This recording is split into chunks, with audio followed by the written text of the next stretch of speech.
Bonsoir. Bonsoir. Merci à toutes et tous d'être venus aussi nombreux. On ne vous voit pas, mais on vous entend et ça fait plaisir.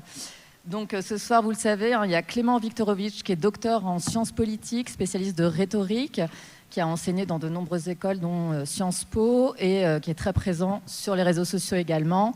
Et vous avez un spectacle, L'art de ne pas dire, qui tourne actuellement jusqu'au printemps, me semble-t-il, dans toute la France. Et à nos côtés également Loïc Blondiot, qui est politiste et sociologue, professeur en sciences politiques de l'université Paris 1 Sorbonne. Et vous sondez les théories de la démocratie, ses déclinaisons, notamment vous êtes penché sur les rouages de la démocratie participative. Et c'est à ce titre, je crois, que vous avez accompagné la Convention citoyenne pour le climat, notamment. Et vous menez ici un cycle de conférences autour des évolutions des démocraties, avec un prochain rendez-vous le 30 de ce mois. Logocratie, c'est l'ouvrage autour duquel nous allons discuter ce soir, votre dernier ouvrage, Clément, aux éditions du Seuil. Et nous allons voir comment le langage peut être une arme de manipulation, au travers notamment l'analyse des discours du président Macron et de ses ministres sur une séquence qui va de 2017 à 2024. Vous allez nous parler d'un minotaure qui rôde, que vous appelez logocratie. On va entendre des noms qui peuvent paraître un peu barbares, empoisonner le puits, des Pinocchio sans fond, des effets de retour de flamme, des chambres d'écho, et mon préféré, l'anticatastase. Alors n'ayez pas peur, on est là pour expliquer tout ça. Et avant ça, je voulais remercier très chaleureusement le Théâtre de la Concorde, ce lieu qui est dédié au débat démocratique et à l'art. C'est un pari audacieux depuis 2024. Donc merci à Elsa Boublil, Eugénie Gagnier, David Vallot et toutes leurs équipes. Et moi, je dirige l'association Fake Off, association de journalistes qui mène des ateliers ici même contre la désinformation de masse. Et on vient ici en semaine pour des scolaires, le week-end pour des adultes, et on espère vous voir nombreux prochainement. Ferdinand Barbet, qui va nous faire un petit temps de lecture, et ces petits temps de lecture qui ponctueront toute la rencontre. Alors...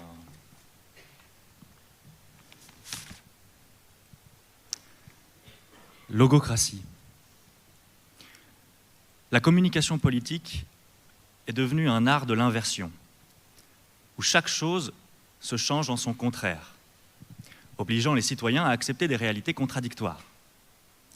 Dès janvier 2017, le jour même de l'investiture de Donald Trump, les faits alternatifs revendiqués par la Maison-Blanche ont obligé les Américains à accepter que cet après-midi-là, il est simultanément plu et pas plu. En 2022, les électeurs brésiliens ont dû parvenir à admettre que les machines de vote électroniques, utilisées depuis 2 décennies, étaient aussi sûres que frauduleuses. Dans ces 2 pays, il a fallu digérer que les médias indépendants soient conjointement une source fiable d'informations et des usines à fake news. Ici même, en France, il nous a été demandé d'accepter qu'Emmanuel Macron est à la fois soutenu et jamais soutenu Gérard Depardieu. Que les membres du gouvernement aient à la fois promis et jamais promis une retraite minimale à 1 200 €. Que François Bayrou ait à la fois affirmé et jamais affirmé être ignorant des violences à Bétharram. Accepter que les gouvernements successifs aient proposé des mesures liberticides tout en travaillant à protéger les libertés, que les violences policières se soient répétées sur nos écrans tout en n'ayant jamais existé, qu'un parti soit arrivé en tête des élections et en même temps qu'il n'y ait jamais eu de premier. La litanie pourrait s'étendre à l'infini. La guerre, c'est la paix, la liberté, c'est l'esclavage, l'ignorance, c'est la force. Exiger l'acceptation simultanée de 2 propositions contradictoires, voilà bien la spécificité de la post-vérité. Elle est parvenue à réintroduire dans le discours démocratique une double pensée empruntée directement à la propagande totalitaire. Le cadre orwellien éclaire ainsi la portée de la rhétorique qui triomphe quand les mensonges prolifèrent. Une langue qui subvertit le contenu des discours, le sens des mots et jusqu'au fonctionnement de la logique. Empire du vide et de la contradiction, elle nous entraîne dans un monde au sein duquel n'ayant plus à dire l'indicible. Les gouvernements peuvent accomplir l'impensable.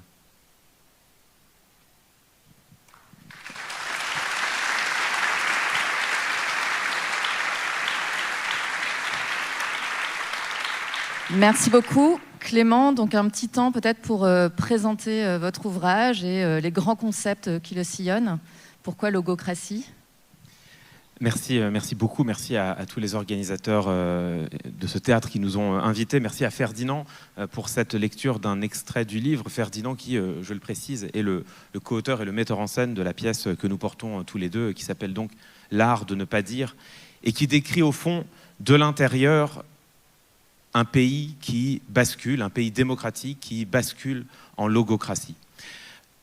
Ce livre que je présente ce soir, de même d'ailleurs que cette pièce que nous avons écrite avec Ferdinand, naissent l'un comme l'autre d'une émotion. Plus qu'une émotion, ou moins peut-être d'ailleurs une impression. L'impression que je ressentais, je sais que Ferdinand la ressentait aussi, et peut-être un certain nombre d'entre vous l'avez-vous ressenti, cette impression que quelque chose avait changé. Que quelque chose dans ce que nous appelons communément notre démocratie, et on pourrait évidemment discuter à longueur de cette soirée de ce terme, mais que quelque chose au sein de ce que nous appelons communément notre démocratie s'était modifié. Alors même que les institutions demeurent, que des élections libres et non faussées ont lieu à intervalles réguliers, que les médias demeurent largement libres et pour une partie d'entre eux indépendants, que la presse reste pluraliste, la liberté d'expression n'est pas menacée, les opposants ne sont pas pourchassés, à minima ils ne craignent pas pour leur vie. Rien n'a changé, tout ce qui constitue le cœur de ce que l'on appelle le cadre démocratique demeure. Et pourtant, on a le sentiment, en tout cas je parle pour moi, j'ai le sentiment depuis plusieurs années que quelque chose a changé, que le débat public s'est distordu, que les discours qui auparavant, aussi troubles soient-ils, discutables sans doute, fallacieux parfois, mais les discours qui, malgré tout, nous permettaient de nous forger notre jugement sur les problèmes publics, nous permettaient de décider de manière éclairée quel était le bulletin que nous allions mettre dans l'urne. Ce débat public s'était comme effondré sur lui-même et, au lieu de nous éclairer, obscurcissait la formation de notre jugement. Cette impression tenace que, au fond, sans avoir basculé dans ce que l'on pourrait appeler une dictature ou même un autoritarisme, nous n'étions plus vraiment dans le cadre d'un débat public démocratique. Et le travail que je mène depuis maintenant plus de 2 ans, c'est de tenter de penser cet entre-deux, de penser ce monde dans lequel, selon moi, nous vivons, qui n'est pas encore un autoritarisme, mais qui, en réalité, n'est déjà plus une démocratie, en tout cas, n'incarne plus l'idéal démocratique que, je crois, nous avons toutes et tous à cœur. Ce monde, je le décris d'un mot, le mot de logocratie. La logocratie, ce n'est pas un régime politique, puisque le régime politique, de toute évidence, n'a pas été modifié. La logocratie, c'est, selon moi, une pratique du pouvoir. C'est la pratique du pouvoir qui advient quand les gouvernants, ceux qui sont aux responsabilités, laissent leur parole publique et donc leur parole officielle se corrompre par le mensonge. La logocratie, c'est cette pratique du pouvoir dans laquelle les gouvernants, ceux qui portent la parole officielle, acceptent d'utiliser le mensonge et plus généralement la déloyauté argumentative comme une arme banale et quotidienne de communication.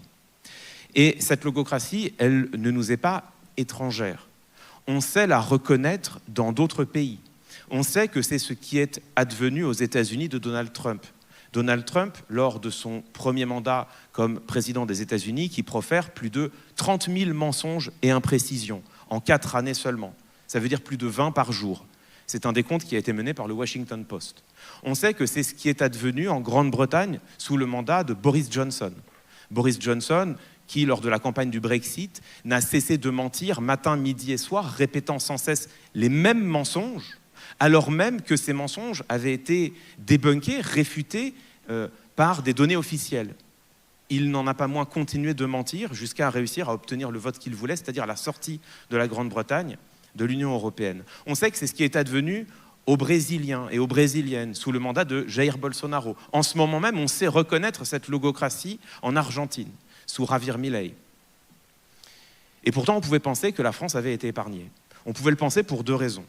La première, c'est que celles et ceux qui nous gouvernent depuis 2017, et je date de ces eaux-là, l'apparition de cette logocratie, on pourra débattre peut-être tout à l'heure de pourquoi est-ce que tout cela intervient à peu près au même moment, 2016, 2017. Depuis 2016-2017, donc, nos gouvernants en France n'ont pas le même style de gouvernement que ceux que l'on voit ailleurs. Leurs nœuds de cravate sont bien faits, les costumes sont impeccables, les cheveux, la plupart du temps, bien peignés. Ils ne paradent pas coiffés de casquettes rouges ni brandissant une tronçonneuse. Et donc, on s'est dit que finalement, bon, nous étions face à des responsables politiques comme les autres, du moins comme avant. La deuxième chose, c'est que nous avons un homme à la tête de l'État, Emmanuel Macron, qui n'a eu de cesse de répéter qu'il avait à cœur la vérité, que lui serait une digue face aux mensonges, et notamment aux mensonges du Trumpisme. Il le dit presque au premier jour de son mandat, quand, s'opposant à Donald Trump, il clame « Make our planet great again ». L'idée, c'était de dire « Nous dirons la vérité. Nous respecterons la science ». Et nous nous sommes bercés, en tout cas une partie d'entre nous, sur notre territoire. La presse internationale a relayé cette idée que la France restait une digue dans ce qui sépare encore la politique du mensonge, la logocratie, de la démocratie. Dans le livre Logocratie, je fais deux choses. La première chose que, me semble-t-il, je démontre, en tout cas telle est mon ambition, c'est que la France a connu depuis 2017 exactement la même trajectoire que, à minima, l'Angleterre de Boris Johnson et le Brésil de Jair Bolsonaro. Trump est d'un tout autre niveau, on est d'accord, d'une toute autre intensité, mais d'une même nature. Je crois le démontrer en répertoriant, page après page, la quantité absolument faramineuse de mensonges assumés par le gouvernement, qui émergent dans la parole officielle, le tout étant chaque fois précisément sourcé. Cette démonstration, je crois la faire, et donc je ne m'appesantis pas dessus, je vous donne cette conclusion qu'on pourra discuter. J'accueillerai tous vos désaccords s'il y en a. La France a basculé dans une politique du mensonge au même titre que les autres pays de triste compagnie que j'ai cités auparavant. Une fois qu'on a dit ça, il convient d'en tirer toutes les conséquences. Tirer les conséquences de cette observation nécessite de disposer d'un cadre théorique solide. Premier élément de cadre théorique qui me tient très à cœur, le fait de réaffirmer et de dire le plus fortement possible que la parole du pouvoir, la parole officielle, n'est semblable à aucune autre. Que prendre la parole quand on s'exprime du gouvernement, quand on s'exprime au nom de l'État, quand on s'exprime pour justifier des décisions prises au nom du peuple, de chacun et chacune d'entre nous, prendre la parole quand de telles responsabilités pèsent sur nos épaules, cela implique des exigences éthiques et politiques qui sont semblables à aucune autre. Alors, vous m'opposerez peut-être tout à l'heure que, oui, mais les oppositions aussi mentent, le Rassemblement national, la France insoumise, même chez le Parti socialiste, et je serai d'accord avec vous. Mais ces mensonges n'ont rien à voir avec ceux qui s'expriment depuis la parole gouvernementale. La parole des oppositions s'exprime depuis une position où, justement, les orateurs et les oratrices n'exercent aucune responsabilité, ils ne parlent qu'en leur nom, ils parlent dans le domaine de la compétition électorale, quand bien même cette compétition électorale se fait sur le temps long, là où les gouvernants, eux, encore une fois, parlent au nom du peuple et au nom de l'État. S'il ne devait y avoir qu'une force politique, une seule, dont la parole n'est pas contaminée par le mensonge, ça devrait être celle-ci. S'il ne devait rester qu'une digue, une seule, qui vise à éclairer les citoyennes et les citoyens dans leurs choix politiques plutôt qu'à les obscurcir, qui vise à favoriser la formation de notre jugement plutôt qu'à la contraindre, ça devrait être celle-là, cette parole-là, la parole officielle. Parce qu'à contrario, à partir du moment où le gouvernement, les ministres, le président de la République, l'État, celles et ceux qui exercent le pouvoir, qui ont été élus et qui décident en notre nom, à partir du moment où tout cela commence à mentir, qu'est-ce qui empêche les autres de faire pareil ? Et sur quoi pouvons-nous, nous, fondés, citoyennes et citoyens, pour établir un jugement précis et éclairé sur les problèmes politiques auxquels nous sommes confrontés. Ma première conviction donc, parce que la parole du gouvernement est semblable à aucune autre, c'est qu'elle doit être traitée différemment et que c'est quand celle-ci se laisse corrompre par le mensonge que quelque chose bascule.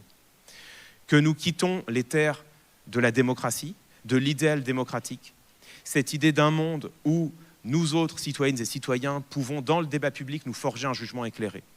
Nous quittons ce monde-là pour rentrer dans autre chose.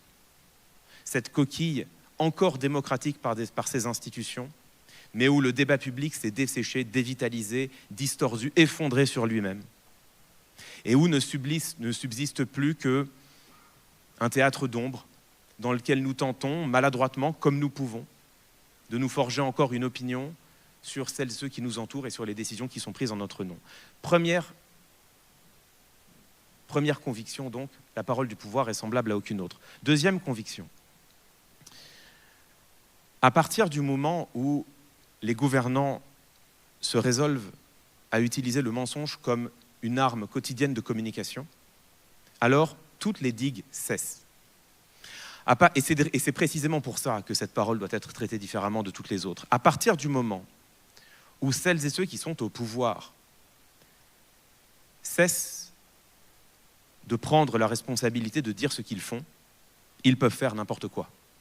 Quand la communication devient un art de ne pas dire, c'est le titre de notre spectacle, ça n'est pas un hasard, quand la communication devient un art de ne pas dire, alors le pouvoir peut faire ce qu'il veut, puisque précisément, il n'a plus à emporter la responsabilité. Il n'a plus à voir le poids de ses décisions et leurs conséquences peser sur ses épaules. Et précisément, c'est ce que j'ai essayé de faire dans le livre, montrer que, en effet, durant ces 8 années, nous avons subi des reculs absolument faramineux et terrifiants sur le plan de ce qui constitue le cœur même de notre démocratie, de notre idéal démocratique. D'une part, l'état de droit, le respect des droits fondamentaux des individus. D'autre part, la souveraineté populaire, notre capacité à chacune et chacun, collectivement, ensemble, nous choisir un destin commun. Je reprends chaque décision dans le livre, donc je ne vais pas les lister ici, ce serait fastidieux. Mais quand on reprend le nombre de reculs sur le plan des libertés individuelles que nous avons subis ces 8 dernières années, ça fait froid dans le dos. En particulier, le droit de manifester a été attaqué en France, comme en réalité il n'a été attaqué à ma connaissance dans aucun des autres pays que j'ai cités, comme il est en train d'être attaqué en ce moment par un Donald Trump dont tout le monde voit bien qu'il bascule, pour le coup, littéralement dans l'autoritarisme. Ça a été oublié, mais l'administration d'Emmanuel Macron a voulu faire passer les interdictions individuelles de manifester. La capacité pour le pouvoir, pour les préfets, pour les représentants de l'État, de dire arbitrairement, sans avoir à s'en justifier, toi, là, tu ne manifestes pas, toi non plus, toi non plus, toi non plus, et vous 50 là-bas non plus. Ça a été retoqué par le Conseil constitutionnel. Mais si le Conseil constitutionnel n'avait pas censuré cet article, aujourd'hui, nous vivrions en France dans un État où le pouvoir peut, d'un claquement de doigts, interdire à n'importe lequel d'entre nous de manifester sans avoir de raison à donner, sans avoir même à s'en justifier devant un magistrat. Le pouvoir a tenté de faire passer l'article 24 de la loi sécurité globale, qui visait à rendre plus difficile, voire impossible, la capacité pour les journalistes de documenter la brutalité du maintien de l'ordre. À l'époque, toutes les rédactions de France ont dénoncé cet article comme gravement liberticide, gravement attentatoire à la liberté de la presse. Et je pourrais continuer longtemps. Je pourrais citer les dizaines de rapports qui se sont accumulés dénonçant non pas seulement les décisions juridiques, les décisions politiques de l'État, mais fustigeant l'état du maintien de l'ordre et montrant combien est-ce que, même si ces 2 décisions-là ont été biffées par le pouvoir judiciaire, en France, nous vivons aujourd'hui dans un monde où les citoyennes et les citoyens ont peur de descendre manifester. Et ça n'est pas rien que de dire ça dans un État démocratique. Les droits fondamentaux des citoyennes et des citoyens françaises et français ont été attaqués. On pourrait parler également des libertés académiques. Là aussi, heureusement, recul de l'État devant une loi qui est une loi gravement liberticide pour la liberté d'enseigner des chercheurs et des chercheuses. Recul du pouvoir donc. Mais s'il n'y avait pas eu ce recul, nous vivrions en France dans un État où, là aussi, les libertés académiques se voyaient menacées, la liberté pour les chercheurs et les chercheuses d'enseigner ce qu'ils désirent dans leurs amphis. Et d'ailleurs, toutes les institutions à ma connaissance, et Loïc, je parle sous ton contrôle, toutes les institutions universitaires françaises étaient là aussi vent debout devant une telle décision. Je pourrais continuer longtemps. On ne s'en est pas forcément rendu compte, ou peut-être que si, mais le fait est que l'état de droit en France a déjà reculé. Il a tellement reculé qu'un ministre de la République française, Bruno Retailleau, ministre de l'Intérieur, depuis le plus haut sommet de l'État, a pu dire, je cite, « l'état de droit n'est pas intangible ni sacré. Ça ne vient pas de nulle part.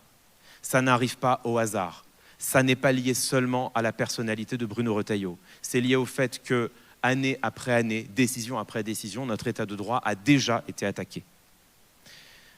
Quant à la souveraineté populaire, ai-je besoin de rappeler les nombreuses occasions dans lesquelles le pouvoir en place a témoigné sa volonté de piétiner une volonté du peuple qui s'exprimait de manière absolument univoque et incontestable?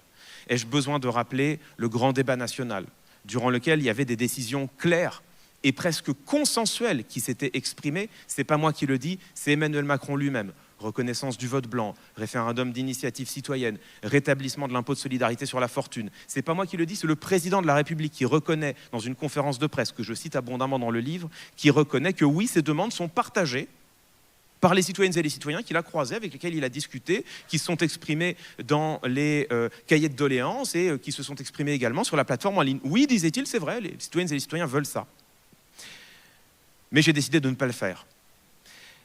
Ai-je besoin de rappeler la Convention citoyenne pour le climat, dont les participants et les participantes elles-mêmes et eux-mêmes disent que leur copie, qui devait être reprise sans filtre, ils le précisent à 3 reprises par le président de la République, que leur copie a été plus qu'amendée, elle a été vidée d'une grande partie de son contenu.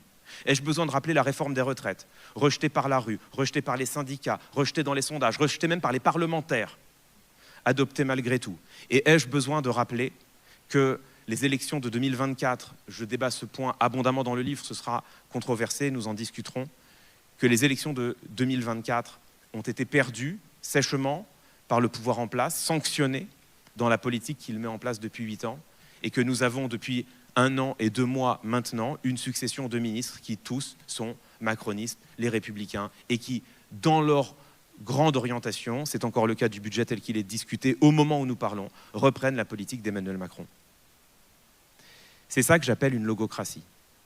L'idée que, quand la parole du pouvoir se laisse corrompre par les mensonges, ce qui hier aurait été impossible parce qu'indicible devient possible parce qu'on n'a plus besoin de le dire.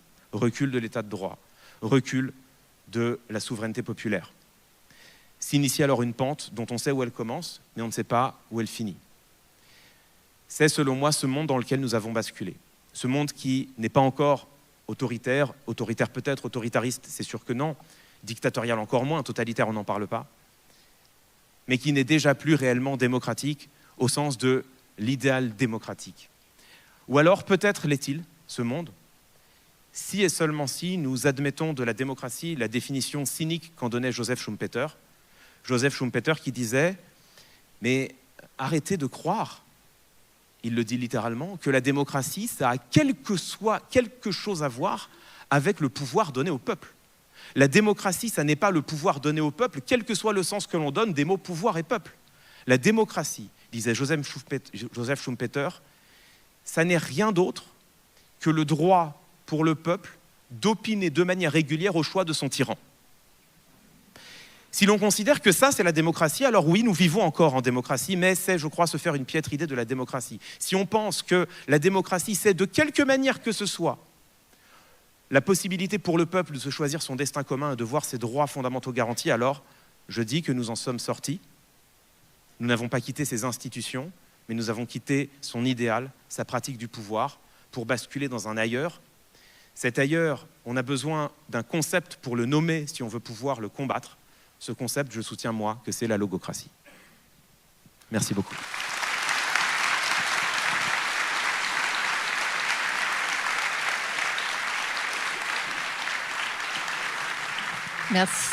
Merci. On vous propose une nouvelle lecture avant de passer au débat. Je me propose de vous lire un extrait de La politique et la langue anglaise de George Orwell. C'est écrit en 1946. Il est habituel de trouver de longs passages quasiment dénués de sens. Le mot fascisme a désormais perdu toute signification et désigne simplement quelque chose d'indésirable. Les mots démocratie, socialisme, liberté, patriotique, réaliste, justice ont chacun plusieurs significations différentes, inconciliables. Cette terminologie est souvent utilisée de manière sciemment malhonnête. Celui qui l'emploie en possède une définition personnelle, mais fait en sorte que l'auditeur puisse croire qu'il veut dire tout autre chose. Les discours et les écrits politiques sont aujourd'hui pour l'essentiel une défense de l'indéfendable. Des faits tels que le maintien de la domination britannique en Inde, les purges et les déportations en Russie, le largage de bombes atomiques sur le Japon peuvent sans doute être défendus, mais seulement à l'aide d'arguments d'une brutalité insupportable pour la plupart des gens et qui ne cadrent pas avec les buts affichés des partis politiques. Le langage politique doit donc principalement consister en euphémisme, pétition de principe et imprécision nébuleuse. Des villages sans défense subissent des bombardements aériens. Leurs habitants sont chassés dans les campagnes. Leur bétail est mitraillé. Leurs huttes sont détruites par des bombes incendiaires. Cela s'appelle la pacification. Des millions de paysans sont expulsés de leurs fermes et jetés sur les routes sans autre viatique que ce qu'ils peuvent emporter. Cela s'appelle un transfert de population ou une rectification de frontières. Des gens sont emprisonnés sans jugement pendant des années, ou abattus d'une balle dans la nuque, ou envoyés dans les camps de bûcherons de l'Arctique pour y mourir du scorbut. Cela s'appelle l'élimination des éléments suspects.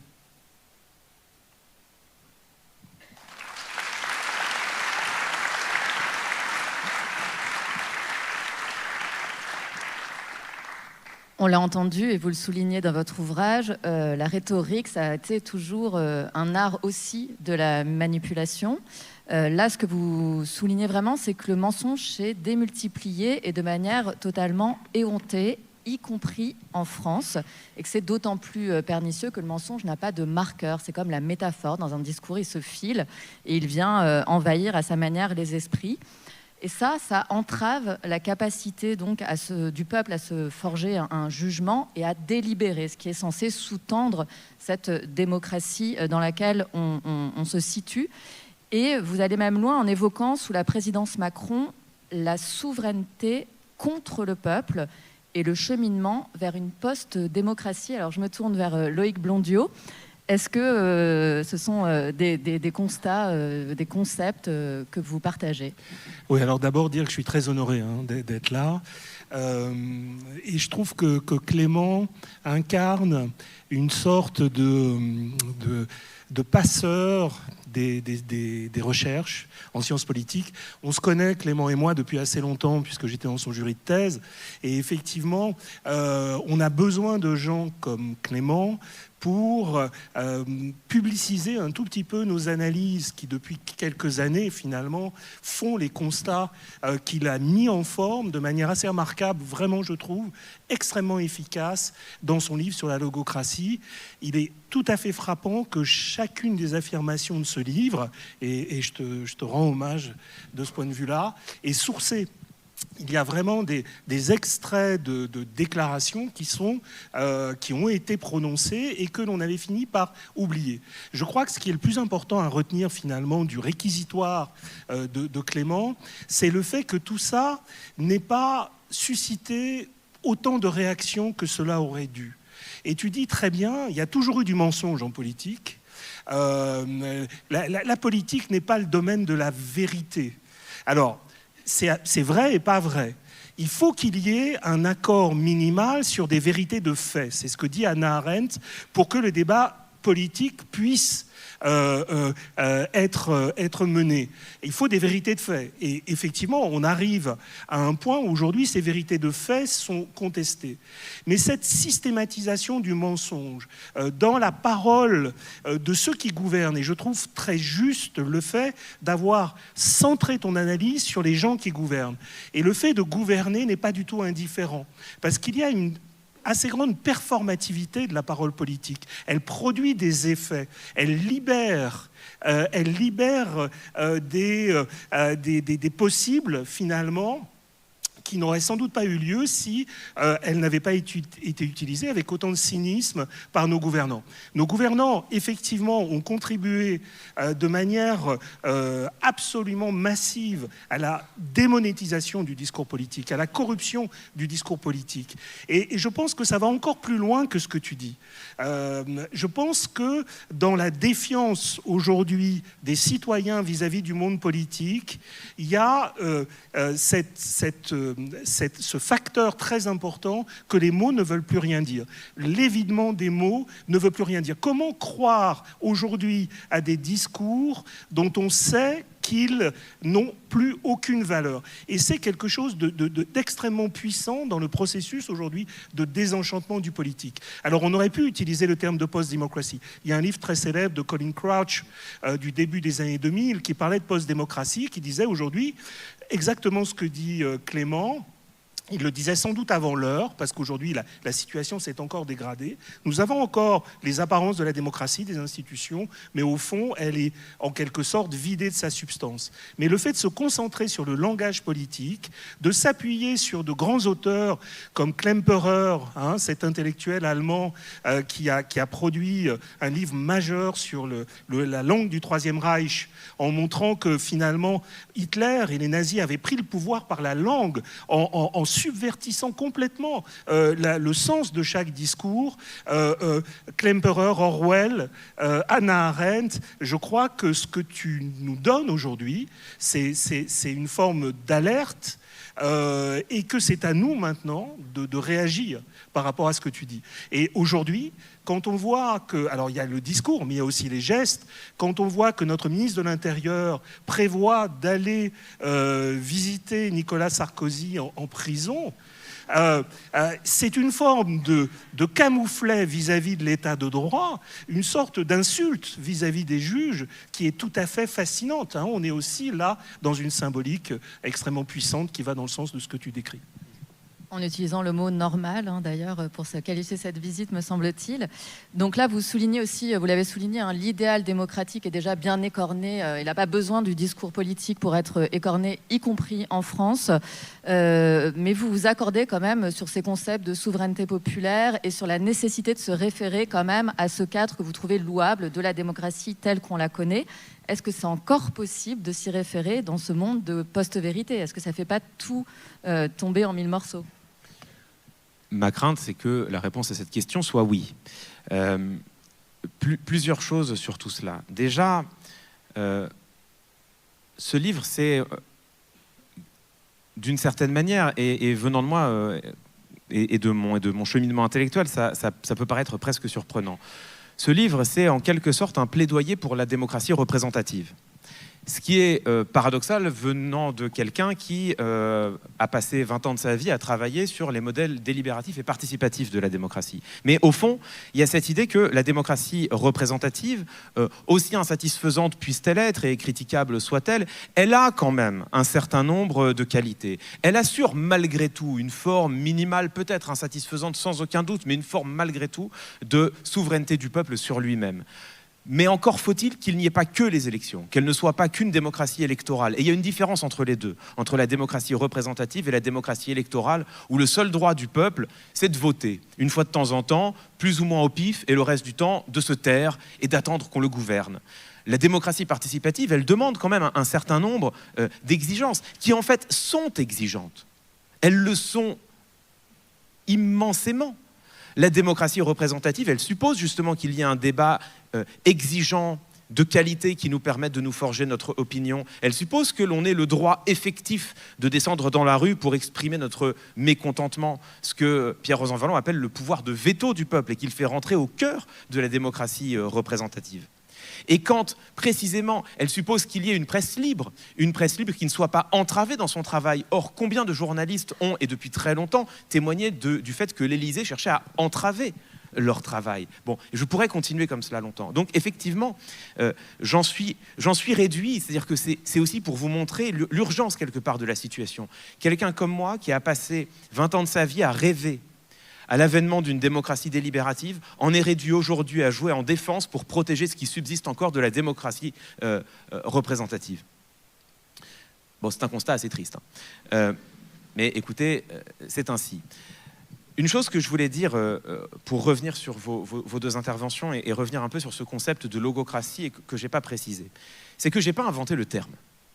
Logocratie, logos, kratos, logos, le raisonnement bien sûr, mais la parole aussi, kratos, le pouvoir. Donc la logocratie, c'est le moment où la parole prend le pouvoir. Alors sur quoi prend-elle le pouvoir? Elle prend le pouvoir déjà sur le réel. Ce que moi j'appelle la logocratie, c'est ce monde dans lequel les gouvernants acquièrent par leurs mensonges et leur déloyauté le pouvoir de dicter le réel. Non pas de le décrire, mais de le décréter. De dire « il n'y a pas de violence policière ». Tout le monde voit les vidéos. Tout le monde voit les images. Tout le monde connaît quelqu'un dans son entourage qui soit en a été victime, soit a peur de descendre manifester. Mais il n'y a pas de violence policière. Ça, c'est précisément ce que j'appelle la logocratie. C'est la parole qui prend le pouvoir contre le réel. Mais elle prend le pouvoir aussi, ce faisant, sur la population. La logocratie, c'est aussi le monde, je ne dis pas le régime, mais le monde dans lequel ceux qui ont acquis le pouvoir de prendre la parole et de l'imposer acquièrent également le pouvoir tout court. Et ce qui est très frappant, c'est que ce terme de logocratie, je ne l'ai pas inventé. J'ai été le chercher notamment chez les historiens qui ont travaillé, en particulier Alain Besançon, qui ont travaillé sur l'URSS et plus généralement les démocraties populaires de l'URSS. Et qui constataient combien est-ce que dans ces régimes existe ce qu'ils appellent une surréalité, c'est-à-dire le fait que la parole se décorrèle complètement du réel, que les dirigeants peuvent peuvent énoncer des phrases qui n'ont absolument rien à voir avec ce que vivent les citoyens et ce que les citoyennes et les citoyens constatent au jour le jour. Pourquoi je trouve ça fascinant? Parce que dans les démocraties populaires de l'URSS, cette surréalité, cette logocratie, elle parvient à s'imposer parce que les dirigeants ont le monopole des moyens de communication, ont acquis le pouvoir d'une propagande non pluraliste. Et donc, évidemment, quand on est les seuls à pouvoir s'exprimer, on peut dire et mentir autant que l'on veut, on ne sera jamais contredit. Et c'est comme cela que dans ces pays autoritaires, plus que autoritaires, dictatoriaux, voire totalitaires, si on en revient à l'URSS de Staline, dans ces pays s'impose cette surréalité, cette logocratie, parce que l'État s'est arrogé le monopole des moyens de communication. On constate ça aujourd'hui dans d'autres pays. Ce qui se passe en Hongrie sous Viktor Orban. La Hongrie, qui, si on regarde la parole de Viktor Orban lui-même et de ses ministres, est extrêmement proche de ce que l'on vit. Là aussi, en Hongrie, on trouvera une dénonciation du wokisme dans l'université, etc. Bon, on retrouve cette capacité à mentir les yeux dans les yeux. Mais pourquoi? Parce qu'une évaluation indépendante a répertorié que Viktor Orban contrôle aujourd'hui directement ou indirectement 80% des titres de presse. Donc forcément, quand 80% de la surface médiatique relaye la propagande mensongère du gouvernement, on a peu de crainte d'être contredit. Ce que j'ai essayé de montrer, et qui finalement est assez terrible, et c'est en cela que le terme de logocratie me semble salutaire et que je souhaite le défendre, c'est que cela permet de constater que cette pratique discursive qui s'est imposée aujourd'hui dans nos régimes dits démocratiques, cette pratique discursive, elle se retrouve en réalité dans d'autres cadres qui, eux, ne le sont pas du tout démocratiques. Comment se fait-il qu'on en arrive dans ce monde où, justement, le mensonge a pu s'imposer comme un mode banal de communication, alors même que l'espace public reste pluraliste? C'est là où on rentre dans une discussion sur ce qu'on appelle l'ère de la post-vérité, qui s'est imposée, notamment par le biais des espaces numériques algorithmés. Pour le dire en une phrase qui va faire extrêmement boomer, mais en l'occurrence, elle n'est pas complètement fausse, c'est la faute aux réseaux sociaux.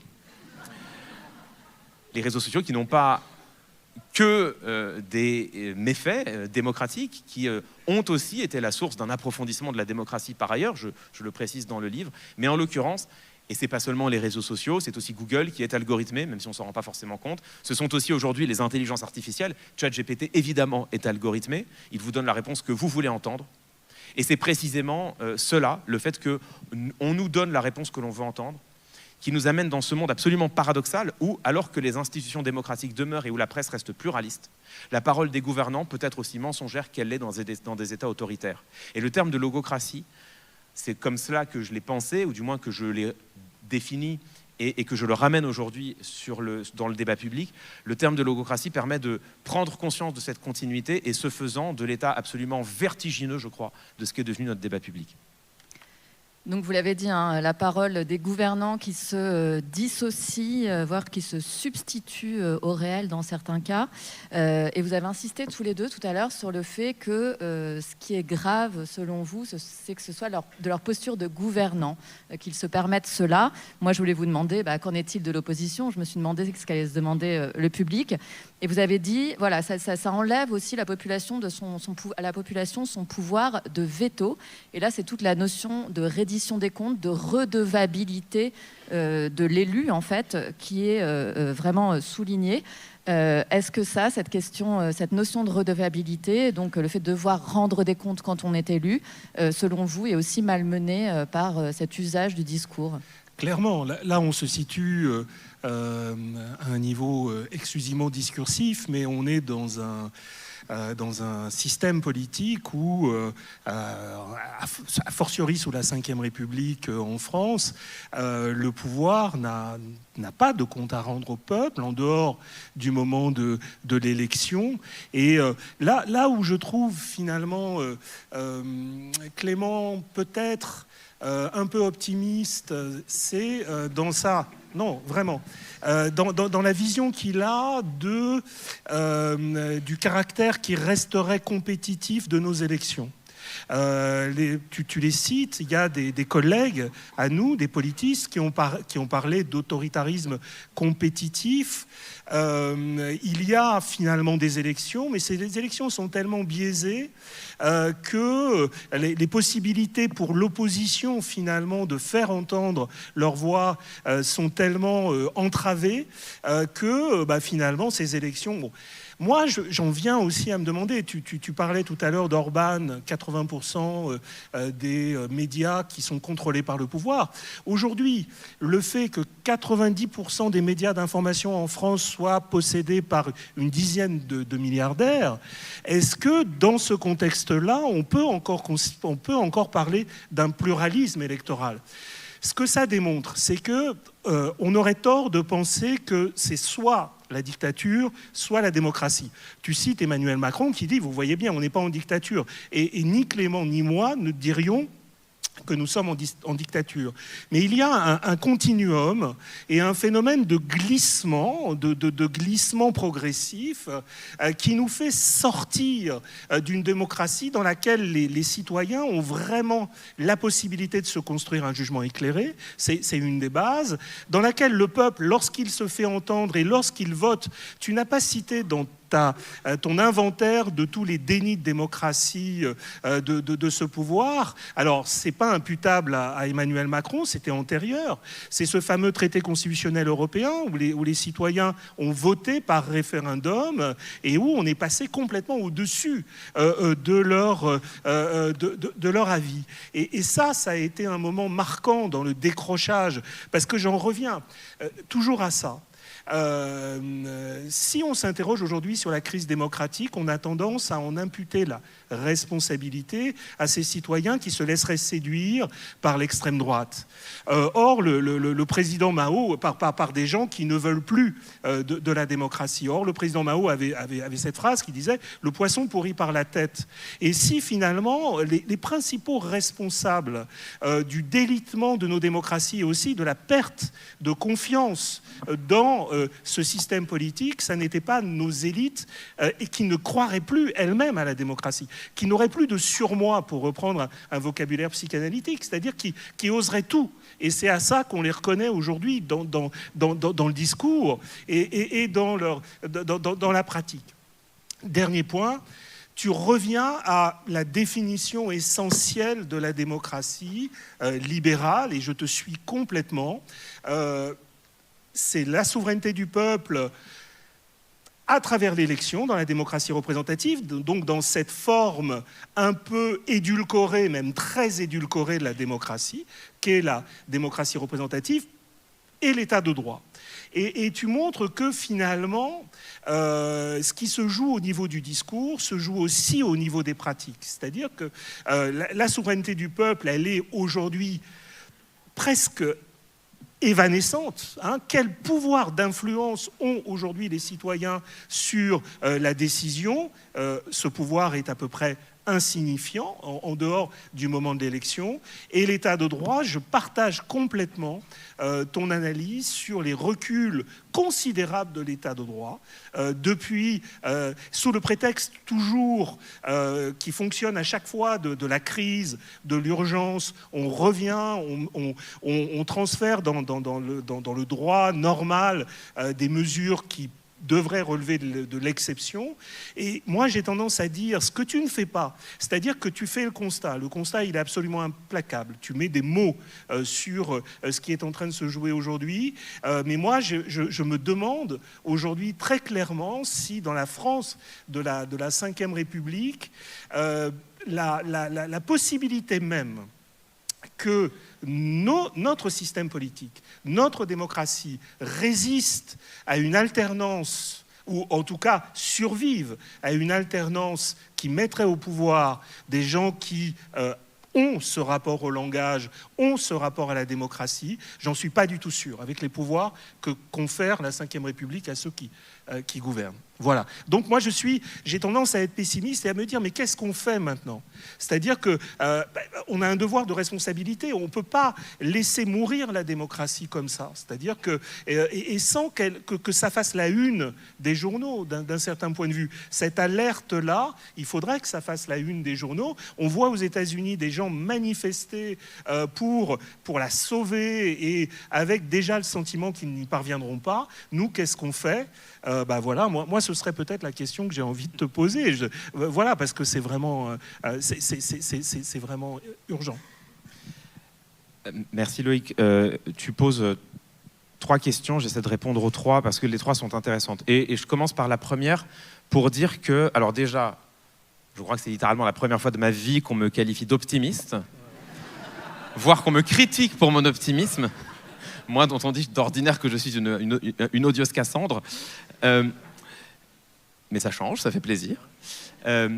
Sur les médias, je te rejoins. Et d'ailleurs, je le dis noir sur blanc dans le livre, c'est un angle mort de l'étude. Et c'est un angle mort volontaire. J'ai voulu, dans ce livre, rester centré sur ce que je maîtrise, ce que je travaille, la matière que je pétris depuis plus d'une décennie, près de 2 décennies maintenant, c'est-à-dire le discours politique. J'ai laissé de côté la critique médiatique. Elle serait nécessaire. Tous les travaux qui ont ébauché, non pas le concept de logocratie, mais qui ont fait le constat de l'avènement de la post-vérité à la tête de l'État en Grande-Bretagne comme aux États-Unis, tous ces travaux font le constat parallèle que cela a quelque chose à voir avec le laisser-faire des médias. Et quand je dis laisser-faire, c'est un euphémisme charitable. Bon, il se trouve que moi, c'est un travail que je n'ai pas fait directement et je n'ai pas voulu écrire sur mon ressenti. J'ai décidé de laisser cela de côté. Mais je suis tout à fait d'accord avec toi et la statistique que tu rappelles, 90% des titres de presse possédés par une dizaine de milliardaires, évidemment, ne peut que nous interroger. Le deuxième point sur lequel je voulais revenir, tu parles du continuum de la démocratie. Et je suis évidemment d'accord. Et c'est d'ailleurs ainsi que j'en ai parlé pendant très longtemps. Essayer de rappeler que la démocratie, ça n'est pas tout ou rien, noir ou blanc, que c'est au fond un continuum qui nous emmène jusqu'aux vastes et fantasmatiques prairies de la démocratie participative, dont on pourrait dire qu'on ne les a jamais réellement expérimentées en dehors justement d'expérimentation, et puis qui comme ça s'altèrent, dont l'exigence décroît pour nous emmener vers la démocratie représentative, et puis la démocratie électorale, et puis un entre-deux d'autoritarisme compétitif pour glisser jusqu'à un authentique autoritarisme ou une dictature. Et longtemps, effectivement, j'ai présenté les choses ainsi, et je ne suis pas loin de considérer que c'est la manière la plus rigoureuse de le dire. En même temps, et ça me permet de faire cette précision, le terme de logocratie, pour moi, a 2 vertus. La première, que j'ai essayé de démontrer dans ma prise de parole antérieure, c'est une vertu descriptive. Je crois réellement que le fait de saisir ou de tenter de saisir la théorie de la démocratie par le discours, je pense que ça révèle quelque chose d'intéressant. Il me semble, en tout cas c'est depuis longtemps mon opinion, que on n'insiste pas suffisamment sur l'importance capitale du discours politique dans la théorie de la démocratie. Il me semble qu'on insiste beaucoup, à juste titre, sur les questions de souveraineté du peuple, de participation au peuple, de participation du peuple dans l'élaboration des décisions. On parle beaucoup de délibération des citoyennes et des citoyens entre eux. Mais moi, il m'a toujours semblé qu'on n'insistait pas assez sur la question fondamentale du discours en politique, dans les théories de la démocratie. Or, c'est central. La démocratie, on peut presque la définir, c'est presque le sens d'ailleurs des travaux d'Jürgen Habermas, comme le régime du discours. Le régime dans lequel les citoyennes et les citoyens peuvent, dans le discours et par leurs paroles, faire valoir leur contribution, et le régime dans lequel chacun et chacune d'entre nous, nous forgeons notre jugement sur les problèmes publics en écoutant et en critiquant les discours des responsables politiques. Et donc, ce terme de logocratie, il a pour moi deux vertus. La première, tenter de saisir les théories du politique à l'aune du discours, avec l'outil du discours, et de souligner, ce faisant, des parallèles inquiétants entre des pratiques autoritaires et ce que nous vivons aujourd'hui dans ce qu'on appelle encore une démocratie. La deuxième raison pour laquelle j'ai voulu mettre en avant ce concept est une raison qui n'est pas descriptive, mais qui est une raison, et j'assume le terme, politique. Pour moi, le terme de logocratie, c'est aussi un terme de combat.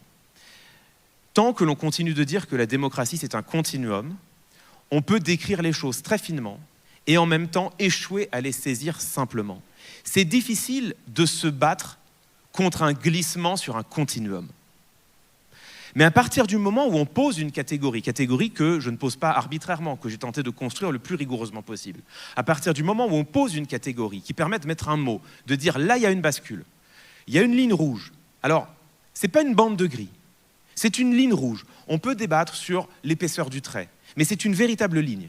Et la ligne, elle est tracée ici, quand la parole des gouvernants quand les gouvernants laissent leur parole se corrompre par la banalisation du mensonge. Ça, c'est la ligne.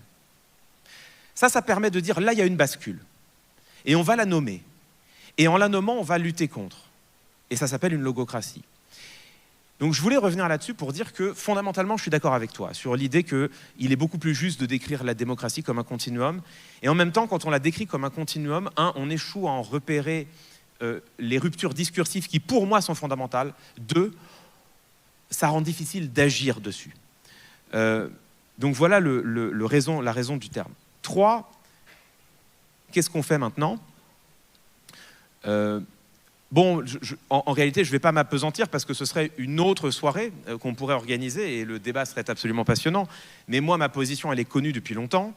Le matin du 8 juillet 2024, j'ai dit que les institutions étaient bloquées, que la Ve République n'était pas faite pour encaisser la tripartition de l'Assemblée nationale, qu'il y a une contradiction dans les termes entre un président de la République élu au suffrage universel pour appliquer son programme élu par l'ensemble des Françaises et des Français d'une part, d'autre part une Assemblée nationale sans majorité absolue dans laquelle il faut conclure des compromis, et donc de toute façon il allait falloir passer à autre chose.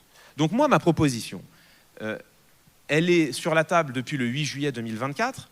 Elle est en réalité constante avec ce que je dis modestement, et au même titre que plein d'autres, depuis maintenant plus d'une décennie, c'est qu'il faut tout mettre sur la table. Il faut remettre nos institutions sur la table, il faut prendre acte du fait que la Ve République, de toute façon, est bloquée, et profiter de cette occasion qu'elle soit bloquée pour passer à autre chose, mais alors radicalement. Pas simplement un toilettage, pas refaire une petite coupe de cheveux, la même chose en un peu mieux.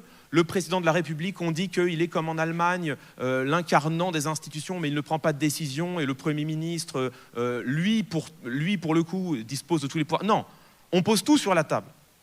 On va peut-être y revenir, parce que là, ce qui est bien, c'est que vous avez répondu à 5 de mes questions en un seul coup à vous deux.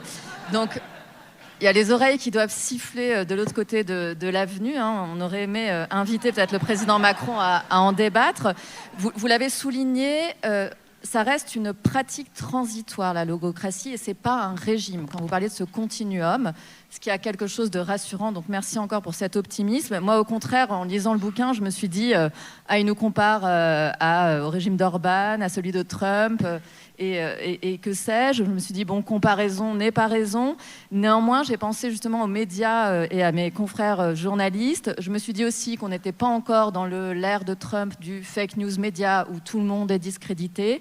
Il y a certes, effectivement, cette concentration des médias, mais il y a beaucoup de médias qui ne sont pas sous tutelle du politique. En France, il y a encore une tradition du journalisme indépendant assez forte comparée à d'autres pays, avec une tradition d'enquête et qui peut avoir ce quatrième pouvoir. Simplement, vous soulignez un exemple dans le livre autour de l'affaire Betaram. François Bayrou, qui à la fois dit qu'il n'était pas au courant et finalement dit que si, il a été au courant. Mais avant d'avouer qu'il a été au courant, il menace de porter plainte contre Mediapart. Et ça semble être un tournant, justement, dans la façon de se référer aux médias. On n'est pas dans le fake news média, mais on est déjà dans une attaque sans filet. Est-ce que ça, Loïc Blondiaux, ce sont des choses sur lesquelles vous avez aussi réfléchi ? Ce qui est très frappant, c'est que effectivement, ces attaques contre l'université, contre les médias, contre les juges, elles prennent pour adversaires tous ceux qui sont les gardiens institutionnels d'un certain état de la démocratie. Et effectivement, on n'est pas du tout épargné. C'est-à-dire que moi, en tant que chercheur, et c'est vraiment bien, Clément, que tu le rappelles, lorsqu'on a dénoncé l'islamo-gauchisme ou lorsque, à tour dans tous les médias de droite ou d'extrême droite, on critique le wokisme, on affaiblit des institutions ou des instances qui peuvent, d'un certain point de vue, préserver ce cadre démocratique de la vérité, d'un certain point de vue. Non, voilà, je ne peux pas dire autre chose. C'est vrai que cette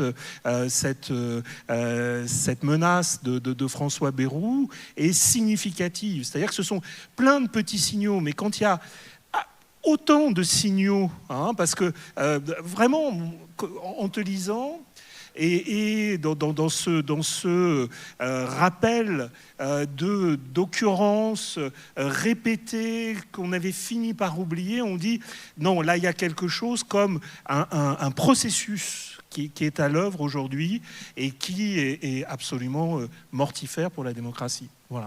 Donc vous parlez de plein de petits signaux. Effectivement, il y a beaucoup d'exemples. Et je me suis demandé, est-ce que c'est anecdotique ? Est-ce qu'un opposant pourrait dire la même chose ? Et là, je me suis souvenue de ma grand-tante qui m'a un jour parlé des Khmers verts dans le Poitou, en parlant en fait des écolos. Et je me suis dit, tiens, ça lui est rentré dans la tête. Je ne sais même pas si elle sait ce que c'est qu'un Khmer. Et vous allez très loin. Donc vous ne nous dites pas, comme dans une analyse de discours classique, en sociolinguistique, voilà, j'ai référencé tel corpus, tant de discours, etc. Mais vous parlez pour autant d'une offensive méthodique et que ce mensonge s'est installé au cœur du pouvoir français.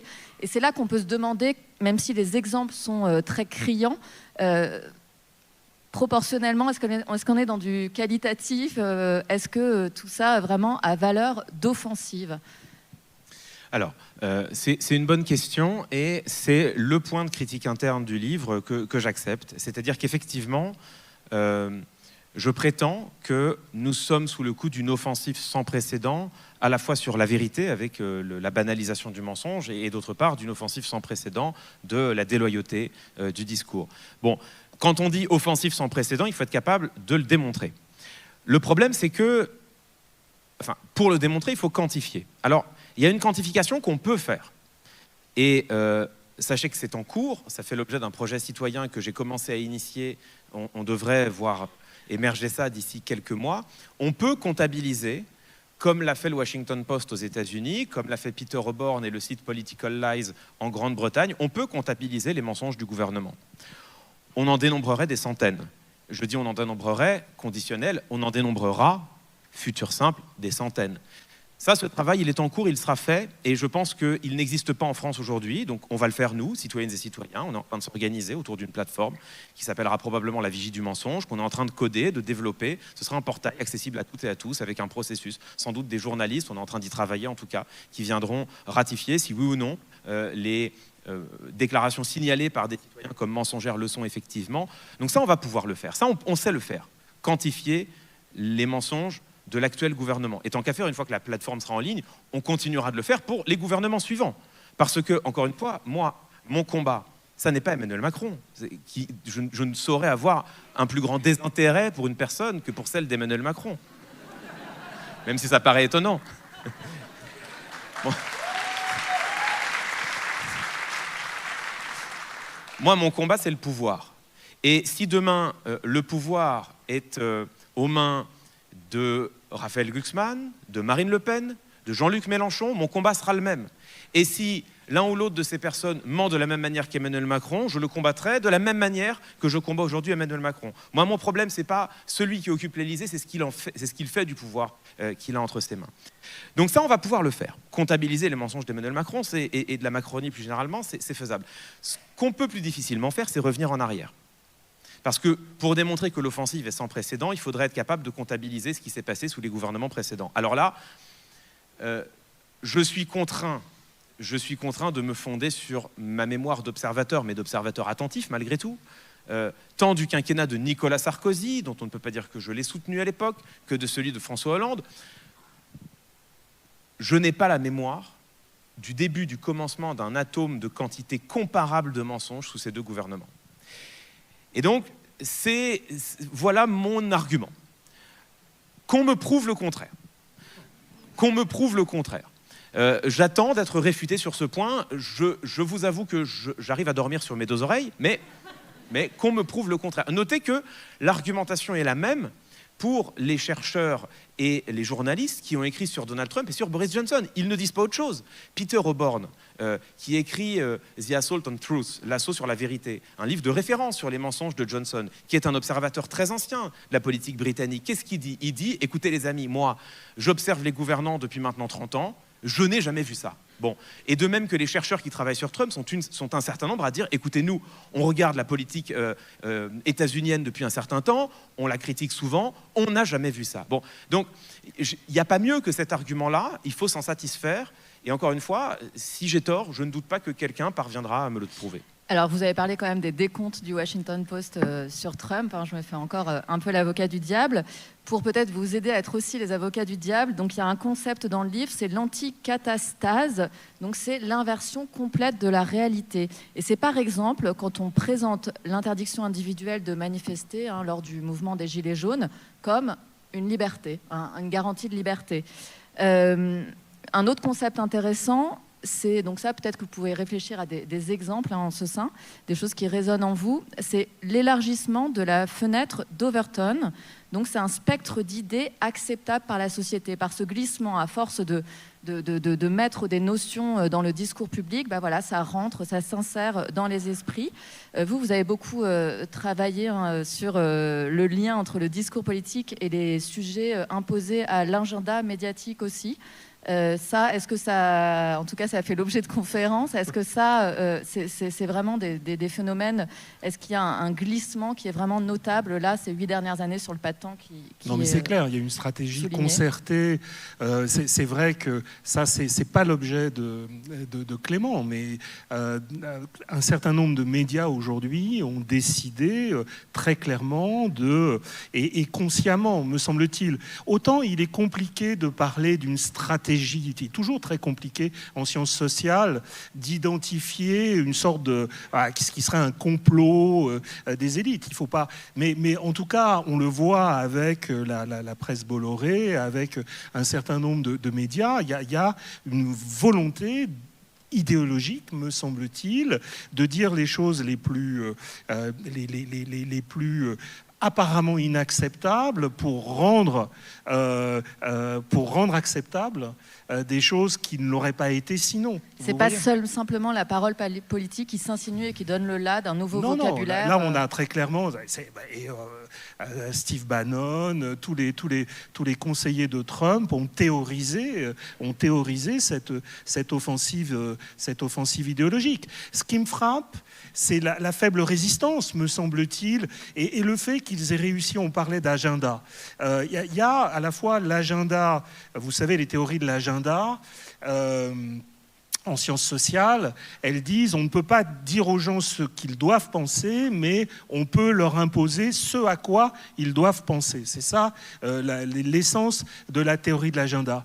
Mais il y a une autre théorie de l'agenda, c'est celle qui dit qu'en fait, les médias sont assez grégaires, c'est-à-dire qu'ils ont tendance à s'aligner les uns sur les autres.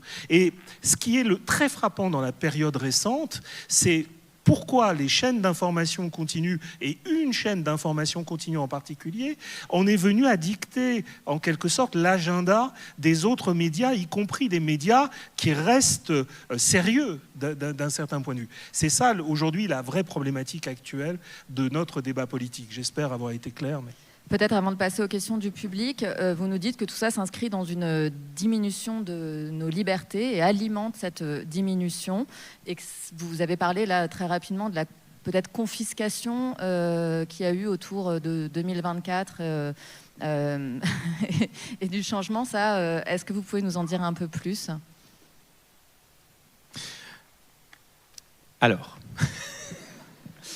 Il y a deux questions intéressantes, je ne sais pas à laquelle des deux je réponds. Si on ouvre le débat de 2024 et de comment démontrer que ce que nous avons vécu en septembre 2024 avec la nomination de Michel Barnier à Matignon est un déni de démocratie, ce que moi j'affirme, ce que j'ai affirmé publiquement à l'époque et ce que j'essaye de démontrer dans le livre, ça nous emmène assez loin. Je réponds donc à votre question d'avant. Mais qui est intéressante sur les anticatastases et les techniques de manipulation du discours pour effectivement donner, peut-être rentrer dans le concret brièvement, et vous poserez toutes les questions que vous voulez sur 2024, pour rentrer dans le concret sur l'ampleur de ce que nous avons vécu. L'anticatastase, effectivement, c'est une figure de style que j'ai été obligé d'aller exhumer d'un manuel, enfin pas d'un manuel, d'un traité de rhétorique ancien. C'est la figure qui consiste non pas à mentir, puisque le mensonge justement se doit d'être discret, mais à contredire le réel les yeux dans les yeux. Et pourquoi est-ce que c'est une figure que j'ai dû exhumer d'un ancien traité de rhétorique ? Parce que précisément, il y a généralement assez peu l'occasion de contredire le réel les yeux dans les yeux, du moins jusqu'à récemment.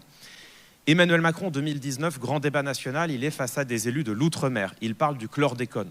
C'est l'exemple que je donne tout le temps, mais il est frappant, je crois. Le chlordécone, vous savez, c'est ce pesticide qui a causé des ravages aux Antilles et notamment qui a causé des séries de cancers absolument dramatiques. Je cite Emmanuel Macron, « Il ne faut pas dire que le chlordécone est cancérigène parce qu'on alimente les peurs et parce que c'est pas vrai. » Fin de citation. Il est immédiatement contredit par tout ce que la France compte de spécialistes du chlordécone et du cancer en général. 3 jours plus tard, là est l'anticatastase, communiqué de presse de l'Élysée, à l'époque c'est Sibeth Ndiaye qui est sa conseillère presse, communiqué de presse de l'Élysée qui dit « Le président de la République n'a jamais dit que le chlordécone n'était pas cancérigène », fin de citation. Ça, c'est une anticatastase, par exemple. C'est une contradiction flagrante du vrai, les yeux dans les yeux. La dernière en date de la part du président de la République, c'est anecdotique, mais je pense que ça révèle quand même ce dans quoi on a glissé, à quel point est-ce qu'on est dans un monde d'anticatastase.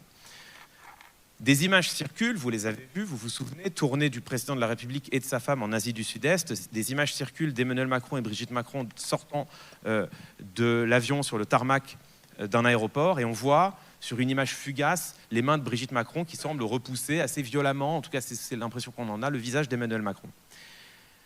Les images sont diffusées par un journaliste de Associated Press, une des plus grandes agences de journalistes au monde.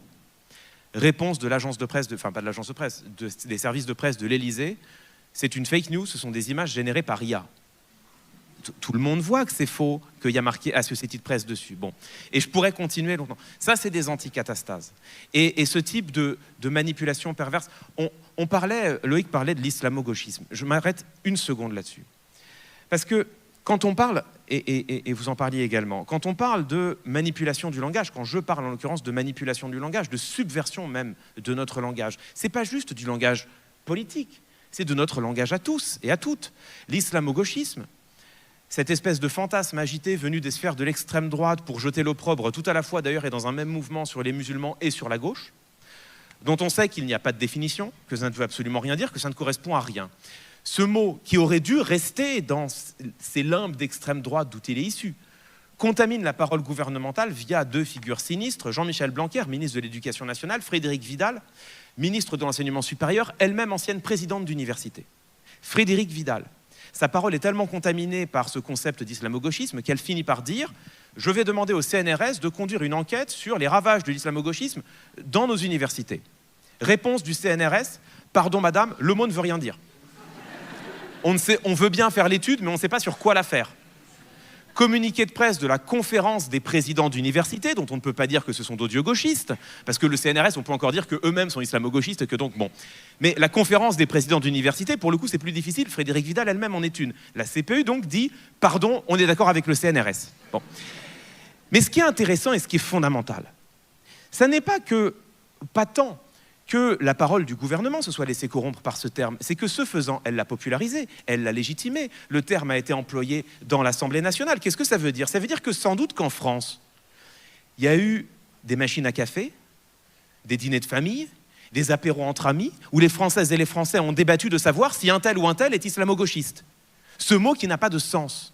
Et je pourrais faire la même démonstration avec le wokisme, et je pourrais faire la même démonstration avec la décivilisation, et je pourrais faire la même démonstration avec la bordélisation. Notre langage, à nous, citoyennes et citoyens, est constellé de termes qui ont été popularisés par le pouvoir politique pour des raisons politiciennes, alors que ces termes ne veulent rien dire. Nous en sommes donc réduits, nous-mêmes, citoyennes et citoyens, à débattre avec des mots et de choses qui ne sont rien.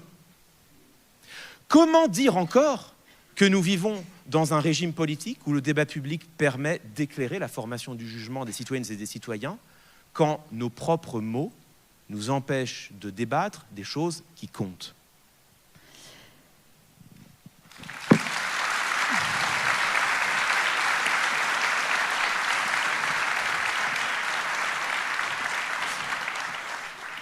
On va bientôt passer aux questions. Juste une dernière chose, moi j'ai trouvé aussi intéressant que vous montriez comment, à travers notamment le discours, le politique n'entrave pas le cadre démocratique, mais se joue de ses limites en fait, et peut jusqu'à corrompre son esprit en fait. Il s'en arrange et il va jusqu'au bout du bout, tout en restant dans le cadre, et ça je trouve ça assez éclairant. Vous avez utilisé cette métaphore du Minotaure, son labyrinthe, en fait, il est encore dans son labyrinthe, peut-être un Thésée, peut-être êtes-vous ce futur Thésée, et on se demande, puisqu'il n'y a plus de garde-fous, les médias, vous n'avez pas l'air d'y croire, vous montrez comment le Conseil constitutionnel a pu être fragilisé aussi, hein, le pouvoir judiciaire également, avec cette idée de république des juges, on en passe, mais donc avec quel garde-fou, dans quel cadre appelez-vous à passer de la résignation à l'indignation? Peut-être qu'on pourra en parler aussi tout à l'heure. Alors, c'est la question de et qu'est-ce qu'on fait maintenant? Pour moi, le combat désormais se joue en deux lieux. Un premier métaphorique, un autre tout à fait physique. Le premier lieu dans lequel je crois se joue le combat, c'est le terrain émotionnel. Et ça va paraître étrange venant de celui qui n'a eu de cesse de dénoncer année après année la surutilisation du pathos dans le discours politique.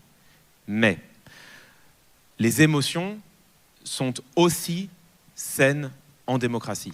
Et notamment, l'une d'elles qui m'est précieuse et dont j'ai fini par découvrir qu'elle était mon ressort depuis toutes ces années, la colère. Je considère, moi, qu'il y a tout lieu de s'indigner devant une situation indignante. Et tout ce que nous avons décrit ce soir, cette logocratie qui s'est installée, repose au fond sur une ère de la post-vérité qui se décrit comme le moment où les citoyennes et les citoyens voient s'installer en eux une indifférence au vrai et au faux. Rien de tout cela ne serait possible si nous étions encore hautement et vertement scandalisés quand nous voyons un responsable politique nous mentir les yeux dans les yeux. En Espagne, une députée a dû démissionner parce qu'elle avait menti sur un de ses diplômes. Le problème, ce n'est pas d'avoir menti sur un de ses diplômes. Le problème, c'est d'avoir menti. En France, Sébastien Lecornu a menti sur un de ses diplômes.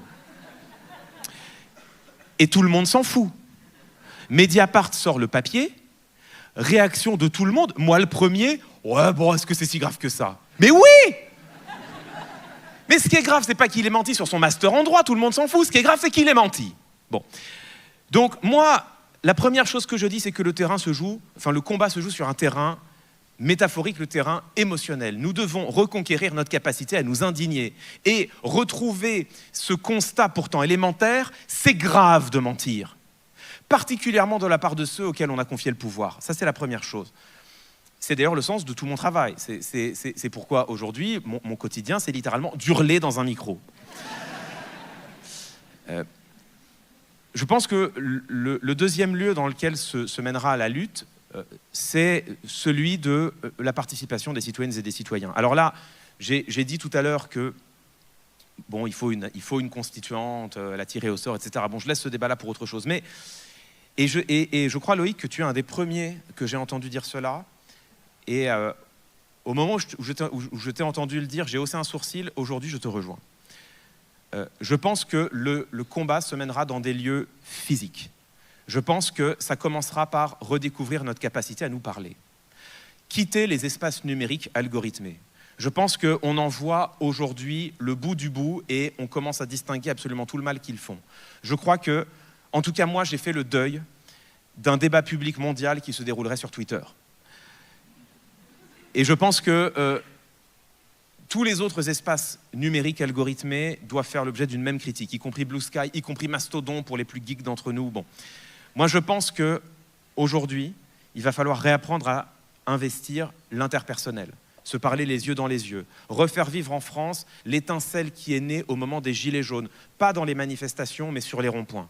Des citoyennes et des citoyens qui débattent entre elles et entre eux, créent de l'intersubjectivité, créent du partage d'opinions, mettent en commun leur vécu, leurs opinions, mais aussi leurs douleurs, leurs humiliations, font le constat que ce qui leur arrive dans leur vie et ce qu'ils et elles ressentent n'est pas simplement le fait de choix individuels, mais aussi de structures qui s'imposent à elles et à eux. Et ça crée quoi? Ça crée de la politisation. C'est comme ça qu'en l'espace de 2 semaines, on est passé de « l'essence est trop chère » à « on veut le référendum d'initiative citoyenne ».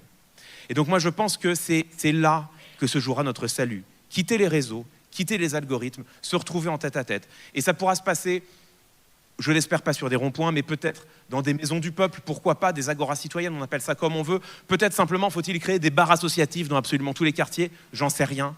Mais je pense que c'est quelque part par là que réside peut-être un brin d'espoir et que peut-être, je dis bien peut-être finalement, je suis un tout petit peu optimiste. Eh bien ça tombe bien parce que vous allez pouvoir...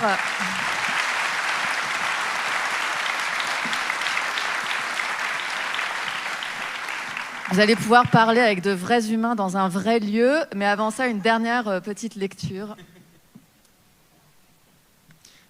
Alors, on va lire un extrait de La langue du Troisième Reich de Victor Klemperer. Alors accrochez-vous, je vais vous poser une question. Quel fut le moyen de propagande le plus puissant de l'hitlérisme ? Était-ce les discours isolés de Hitler et de Goebbels, leurs déclarations à tel ou tel sujet, leurs propos haineux sur le judaïsme ou bien sur le bolchevisme? Non. Incontestablement, car beaucoup de choses demeuraient incomprises par la masse, ou l'ennuyaient, du fait de leur éternelle répétition.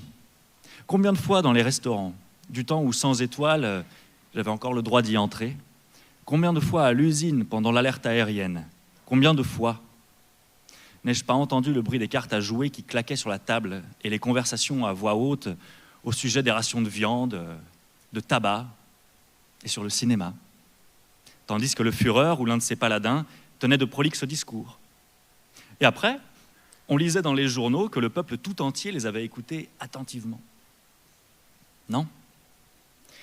L'effet le plus puissant ne fut pas produit par des discours isolés, ni par des articles ou des tracts, ni par des affiches ou des drapeaux. Il ne fut obtenu par rien de ce qu'on était forcé d'enregistrer par la pensée ou par la perception.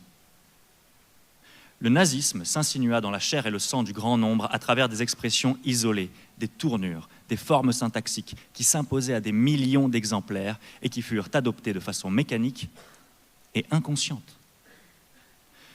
Les mots peuvent être comme de minuscules doses d'arsenic. On les avale sans y prendre garde.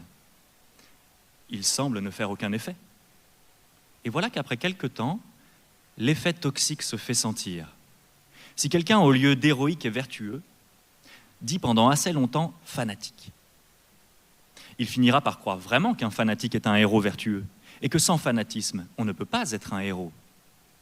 Les vocables fanatique et fanatisme n'ont pas été inventés par le Troisième Reich.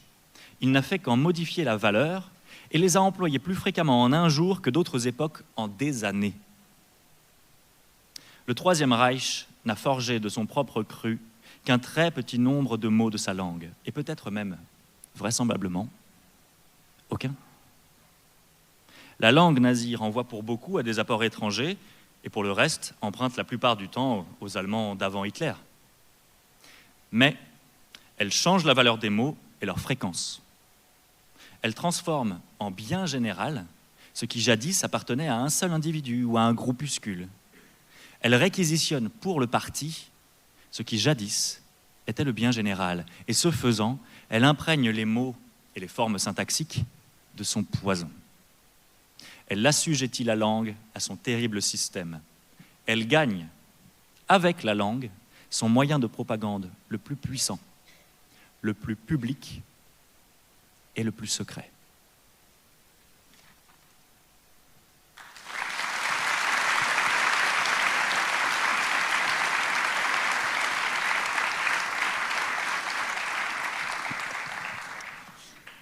Ça va peut-être être difficile de poser la première question derrière ce texte. Ce qu'on va vous proposer, c'est de vous faire circuler un micro. Alors là, je ne vois absolument rien. Je ne sais pas où sont les micros. Et si possible, de recueillir vos questions 3 par 3, on va dire. Charge à vous d'être synthétique, s'il vous plaît.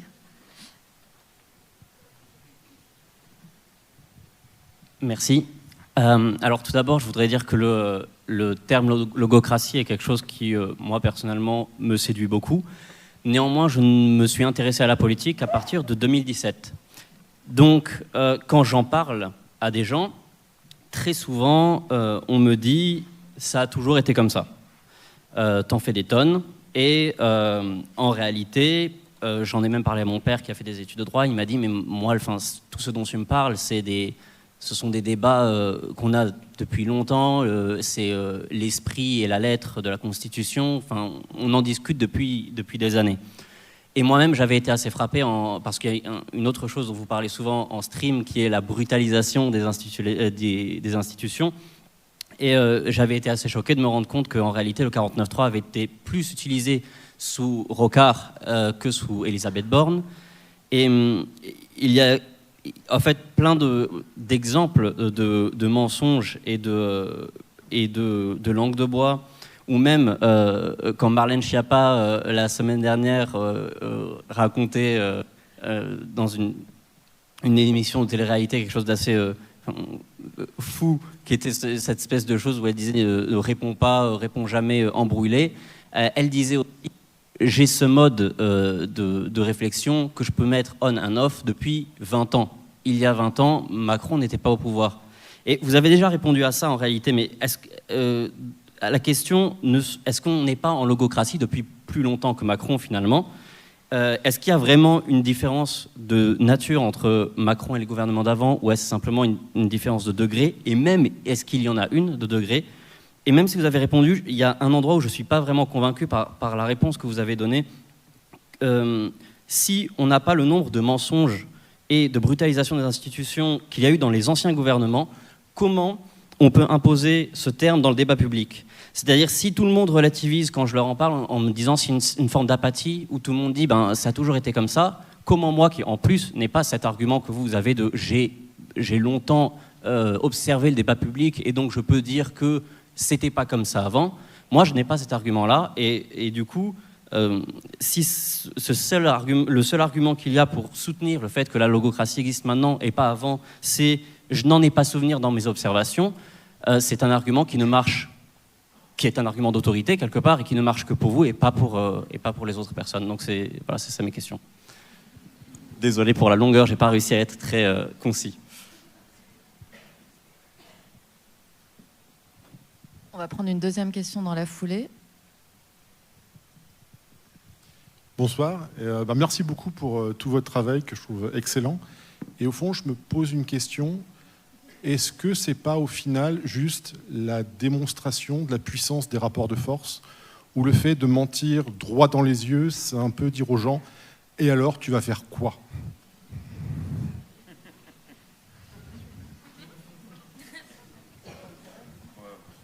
On va prendre une troisième question.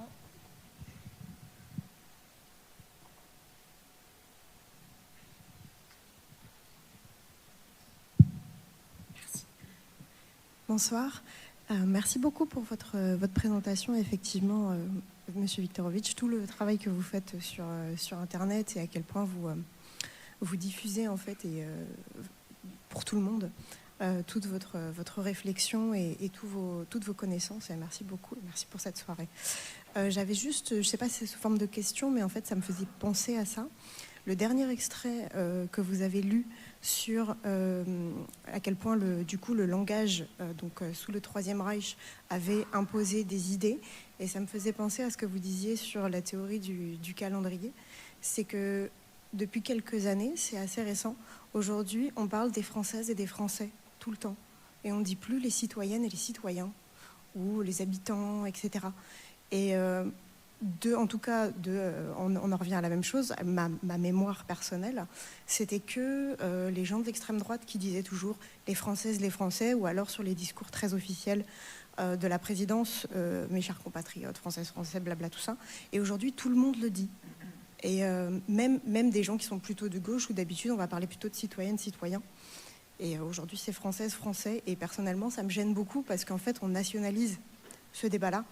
Et que quand on a une vision de la politique, de la démocratie, qui est autre chose que juste voter tous les 5 ou 6 ans, et en fait, c'est les gens, même étrangers, qui n'ont pas la possibilité de voter, vont en fait participer à la démocratie en tant que citoyens, et où en plus, aujourd'hui, ça n'a aucun sens parce que les citoyens de l'Union européenne peuvent voter. Et la dernière chose aussi, c'était que ça me faisait penser à ce qu'on appelle le négationnisme, en fait, pour l'histoire. C'est-à-dire qu'en histoire, les propos négationnistes sont... c'est un délit, en fait. Et on peut être condamné. Alors après, les gens qui sont condamnés ont malheureusement encore la parole publique. Enfin, bien accès aux médias, certains. Mais du coup, en fait, dans les journaux, il y a encore ça. C'est-à-dire que là, l'exemple tout récent, c'est dans le Figaro, ils vous redisent que « Oh là là, Nicolas Sarkozy a été condamné avec l'usage d'un faux ». Alors que... Mediapart et Fabrice Arfi s'arrachent les cheveux pour expliquer non, justement, en fait, ils ont été attaqués là-dessus. Et en fait, la preuve n'est pas le document n'était pas un faux. Et il y a des pays qui essayent aujourd'hui d'adapter une législation aux fake news dans les médias. Et je ne sais pas quelles sont vos idées là-dessus. Voilà, pardon, pas synthétique non plus. Merci. Merci beaucoup tous les trois. J'essaye de répondre brièvement. Que répondre à, mais au fond naïf que tu es, ça a toujours été comme ça. Alors effectivement, c'est l'objection première, celle à laquelle il faut s'attendre et celle par laquelle j'ouvre le livre, parce que je sais que c'est la première chose que l'on répondra. D'un point de vue théorique, ce qui sépare concrètement la logocratie des périodes précédentes, c'est pas le fait que les gouvernants mentent, puisque ça, Platon lui-même l'évoquait. Machiavel lui-même nous explique que la politique, c'est l'art de la simulation et de la dissimulation. Il y a 2 choses qui distinguent une logocratie authentique. La première, c'est la fréquence des mensonges qui se banalisent, qui deviennent utilisés quasi quotidiennement. Et la deuxième, c'est leur caractère éhonté. Le fait de mentir les yeux dans les yeux en ayant cure d'être découvert, parce que l'on sait que l'on n'aura pas de prix à payer. Ce sont ces 2 différences, l'une de degré, le nombre de mensonges qui explose, l'autre de nature. On peut désormais mentir ouvertement sans avoir à en payer le prix, qui distingue une logocratie authentique. Comment faire pour démontrer qu'on a bien changé de période et que nous vivons bien dans un monde différent ? Moi, ma manière de le démontrer, parce que j'ai voulu répondre à cette objection dans le livre, a été celle-ci. Puisqu'on ne peut pas quantifier les mensonges passés, ou en tout cas ce serait l'objet sans doute d'une thèse. D'ailleurs, s'il y a des étudiants en Master 2 de sciences politiques qui sont intéressés, je vous en prie. Vous rendrez un fier service au débat public, j'imagine. Mais plus sérieusement, ma manière à moi de le démontrer, ça a été de reprendre certains des grands mensonges qui ont émaillé notre passé politique à la fois en France et aux États-Unis. Et de montrer que ces grands mensonges dont on se souvient, on s'en souvient moins pour ce que le mensonge tentait de cacher que pour le mensonge lui-même. Les diamants de Bokassa, mensonge en France de Valéry Giscard d'Estaing, qui empoisonne sa campagne présidentielle jusqu'à participer à sa défaite face à François Mitterrand. Le problème, ce n'était pas en soi la circulation des diamants et la diplomatie du diamant de l'époque. C'était critiquable, bien sûr, ça l'est d'autant plus aujourd'hui qu'à l'époque. Le problème, c'est le mensonge de Valéry Giscard d'Estaing. C'est ça qui empoisonne sa campagne. La certitude que se forgent peu à peu les citoyennes et les citoyens que là, le président a menti. Il en va de même pour l'affaire Cahuzac. Bien sûr que l'affaire Cahuzac, un ministre du budget qui est lui-même fraudeur fiscal, c'est gravissime. Et bien entendu que quoi qu'il arrive, il en aurait payé le prix, et il en aurait payé le prix de son ministère. Mais ce que Jérôme Cahuzac dit lui-même aujourd'hui, c'est ce qui a ruiné non pas mon poste, mais ma carrière, c'est le mensonge. C'est le mensonge les yeux dans les yeux à l'Assemblée nationale. D'ailleurs, les yeux dans les yeux, il ne prononce pas ça à l'Assemblée nationale, il le dit à Jean-Jacques Bourdin. Mais c'est le mensonge à l'Assemblée nationale. C'est ça qui fait qu'il ne s'en relèvera jamais et qu'il ne refera jamais carrière. C'est sa conviction. Spontanément, je pense que chacune et chacun d'entre nous, on peut s'en rendre compte dans notre intériorité. Je sais qu'en tout cas, je parle pour moi, vous ferez l'expérience interne vous-même au moment où je le dirai, mais quand je repense à Jérôme Cahuzac, ce dont je me souviens, c'est moins la cause du mensonge que le mensonge lui-même. Et en l'occurrence, on peut le mesurer. J'ai fait cet effort d'aller rechercher les titres de presse qui parlent de Jérôme Cahuzac 10 ans plus tard. Tous les titres, enfin, tous les articles titrent sur le mensonge, beaucoup plus que sur la fraude fiscale. Il y a un autre exemple qui, lui, en l'occurrence, est très pratique parce que c'est le mensonge politique le mieux étudié, je pense, au monde. C'est le mensonge de Bill Clinton sur sa relation extra-conjugale avec Monica Lewinsky. Relation et mensonge qui, en fait, ni l'une ni l'autre n'ont tant que ça, il faut le dire, écorné son image chez les citoyennes et les citoyens américains. C'est-à-dire qu'on a tendance à croire que ce mensonge a complètement ruiné la carrière de Boris Johnson et notamment son image. C'est pas tout à fait vrai. Les Américaines... Et... J'ai dit qui ? Ça commence par un B, franchement. Vous êtes tatillon ce soir. Bill Clinton. Le mensonge le mieux étudié, disais-je donc, de Bill Clinton, évidemment. Bill Clinton, ce qui est intéressant, c'est que les Américaines et les Américains continuent d'évaluer très positivement son action, y compris après le Monica Gate, comme on l'a appelé. Par contre, il y a une chose qui change, c'est la manière dont les citoyennes et les citoyens américains évaluent sa probité. Et donc, il y a des données de sondage qui ont été faites, qui ont été étudiées dans des articles de sciences politiques, qui concluent toutes dans la même direction. Ce qui a ruiné l'image de probité de Bill Clinton, ce n'est pas la relation extra-conjugale. En réalité, et aussi étonnant que ça puisse paraître, les Américains et les Américaines étaient tout à fait prêts à lui pardonner un écart privé. Ce qui a ruiné son image de probité, c'est le mensonge public. Donc, voilà comment je réponds à l'objection, en disant les grands mensonges d'hier ont en réalité attiré l'opprobre sur leurs auteurs davantage par le mensonge lui-même que par ce que le mensonge visait à cacher, ou sinon davantage, du moins autant. Aujourd'hui, on voit bien que les mensonges n'attirent plus condamnation. Donc voilà comment je réponds à l'objection. Ça a toujours été comme ça. Oui, les politiques ont toujours menti. Non, ils n'ont pas toujours autant menti. Et surtout, la nouveauté, et ça me semble incontestable, c'est qu'aujourd'hui, ils n'ont pas à en payer le prix. Le rapport de force, est-ce que ça revient pour les responsables politiques à dire « et alors, tu vas faire quoi ?» Oui. Mais là, il y a quelque chose de très intéressant. C'est-à-dire que derrière cette remarque, et je vais aller très vite, on distinguait déjà, et on distinguait très tôt, la conception du pouvoir chez Emmanuel Macron. Et en réalité, c'est un corollaire de la logocratie. L'idée que, pour les gouvernants logocrates, la manière qu'ils ont de considérer la démocratie, c'est « j'ai été élu, je fais ce que je veux, bon courage dans 5 ans ». Emmanuel Macron, souvenez-vous de l'affaire Benalla. Et de ce que dit Emmanuel Macron, le responsable, il est devant vous, qu'il vienne le chercher. Oui, mais comment on fait pour aller chercher un président de la République ? Il y en a qui ont essayé d'ailleurs, les gilets jaunes sur les Champs-Élysées, on a vu ce qui s'est passé derrière. Bon. Surtout cette déclaration que je ressors, fascinante. 2018, première année de mandat d'Emmanuel Macron, il est au salon de l'auto. On est au moment juste après l'affaire Benalla, il paye encore les frais de la réforme du statut de cheminot. Il a devant lui une grève qui arrive. Bref, les nuages commencent à s'accumuler au-dessus de l'Élysée. Et il est interviewé par un journaliste de quotidien au salon de l'auto où il déambule bonhommement dans les allées, constatant les nouveautés. Bon, et donc, il y a un journaliste de quotidien qui lui dit « Monsieur le Président, ça ne va pas être trop compliqué là pour les mois qui viennent ?» Réponse d'Emmanuel Macron « Les Français, ils ont élu quelqu'un, cette personne a le volant, je conduis pour les 5 ans à venir. » Et là, on distinguait déjà cette idée qui, encore une fois, nous ramène à la conception la plus minimale qui soit de la démocratie, l'idée que les Français élisent, ils sont libres un jour et esclaves les 5 ans qui suivent. C'était déjà là dès le début. Sur Klemperer, renverser le sens des mots, alors un mot simplement pour faire, très rapidement, pour faire écho à ce que lisait Ferdinand à l'instant. Parce que ça fait partie aussi des stratégies absolument perverses de communication employée par le gouvernement, qui a été non pas d'imposer des mots nouveaux n'ayant aucun sens, islamo-gauchisme, mais de littéralement renverser comme un gant le sens de mots qui auparavant étaient clairs. Et je le montre dans le livre, je donne plusieurs exemples, je n'en donne qu'un ce soir. Le revenu universel. Pour tout le monde ici, c'est clair. Le revenu universel, c'est la proposition phare de Benoît Hamon en 2017. C'est bon an, mal an, donner de sa naissance jusqu'à sa mort à tout le monde, plus ou moins, une somme d'argent mensuellement. Bon, on peut débattre après de jusqu'où on va à différence revenu universel, c'est la ravie, c'est pas la question. Bon, le revenu universel, tout le monde voit à peu près ce que c'est. Eh bien, sachez, vous serez surpris de l'apprendre, que Emmanuel Macron a voulu le faire.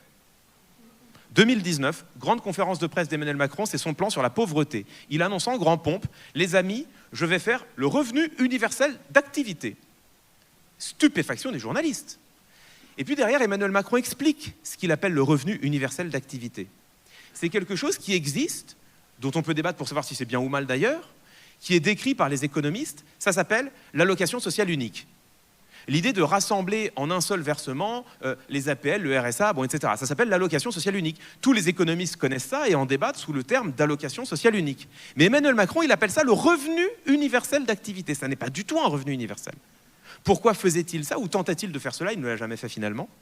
C'était précisément une manière de reprendre un terme qui était clair, qui était dangereux, qui pouvait être souhaitable. On pouvait en débattre entre nous et se dire que peut-être un revenu universel, ce ne serait pas une mauvaise idée. Mais si Emmanuel Macron peut dire qu'il l'a fait, alors comment pouvons-nous encore en débattre et le demander si ça a été fait, alors même que le mot a changé de sens? Ça rappelle quand même un peu ce qui s'est passé et ce que décrit Victor Klemperer. Pardon, deuxième exemple et je m'arrête ensuite, mais il est fondamental. Souvenez-vous du Conseil national de la refondation. C'est le machin inventé par Emmanuel Macron en 2022 pour tenter de pallier à l'absence de majorité absolue à l'Assemblée nationale, le Conseil national de la refondation. Ils étaient très fiers à l'époque de nous expliquer que c'est les mêmes lettres que le Conseil national de la résistance, le même sigle, le CNR. Et d'ailleurs, ils n'en parleront que comme ça, le CNR. Auparavant, jusqu'à ce moment-là, le terme CNR, le sigle CNR était très clair. Tout le monde savait à quoi ça faisait référence. Et là, tout d'un coup, le voilà troublé, le voilà devenu autre chose. Et voilà même Emmanuel Macron, explicitement, je cite la déclaration dans le livre, se revendiquant lui-même du CNR et de l'héritage et de son héritage. La politique d'Emmanuel Macron, et ça me semble incontestable, depuis 2017, ça a été la déconstruction méthodique de l'héritage du Conseil national de la résistance. Ça a été la fin du statut de cheminot. Ça a été la fin programmée, ils ne l'ont jamais fait, mais ils l'ont programmé à de multiples reprises. Ça a été la fin programmée du statut de la fonction publique.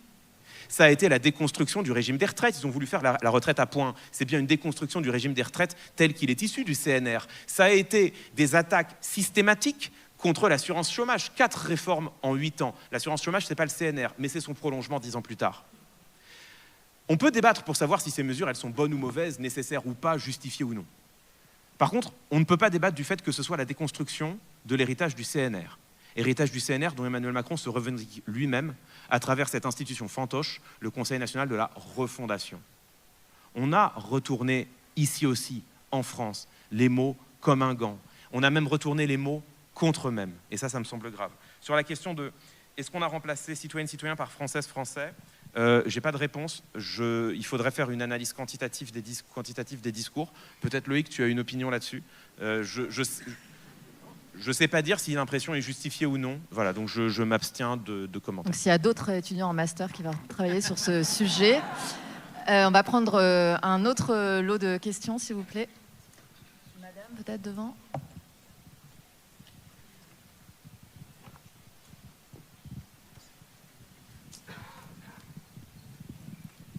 Merci pour votre débat.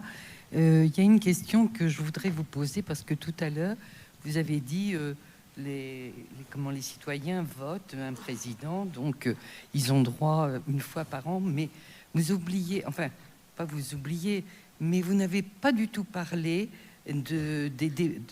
les députés que l'on vote aussi. On vote des députés. Donc, est-ce que ces députés ne devraient pas être justement une forme de, comment pourrais-je dire, de contradiction des choses que le président fait? Et alors, bien sûr, il y a le 49.3, d'accord, ok. Mais est-ce que justement, de ce fait, est-ce que dans la Constitution, ça ne serait pas à revoir également? Auquel cas, on ne devrait plus l'employer et ça permettrait un débat, puisque c'est nous, les Français, qui votons les députés aussi.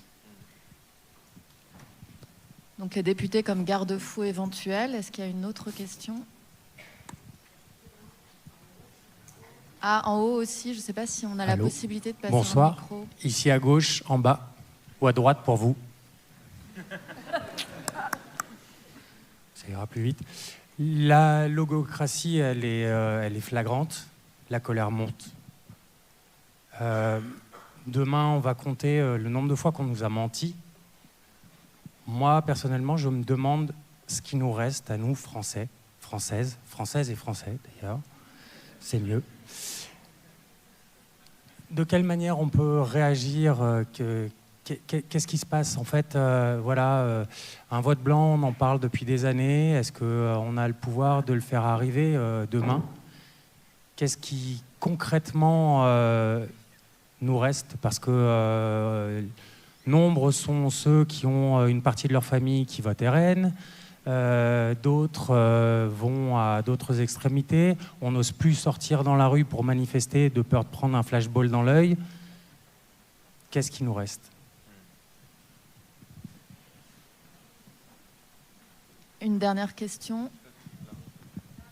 Je ne sais pas si on peut passer des micros en haut. Moi, je suis juste à côté, comme ça, j'en profite, je prends le micro.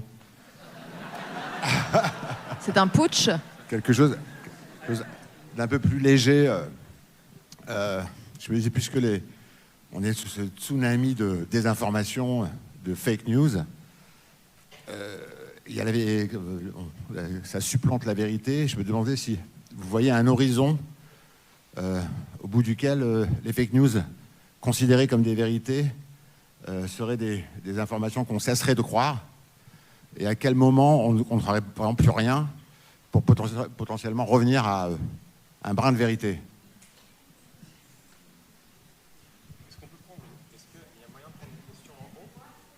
Ah, ça y est, il y a un micro qui circule en haut. Ouais. Une dame, ouais.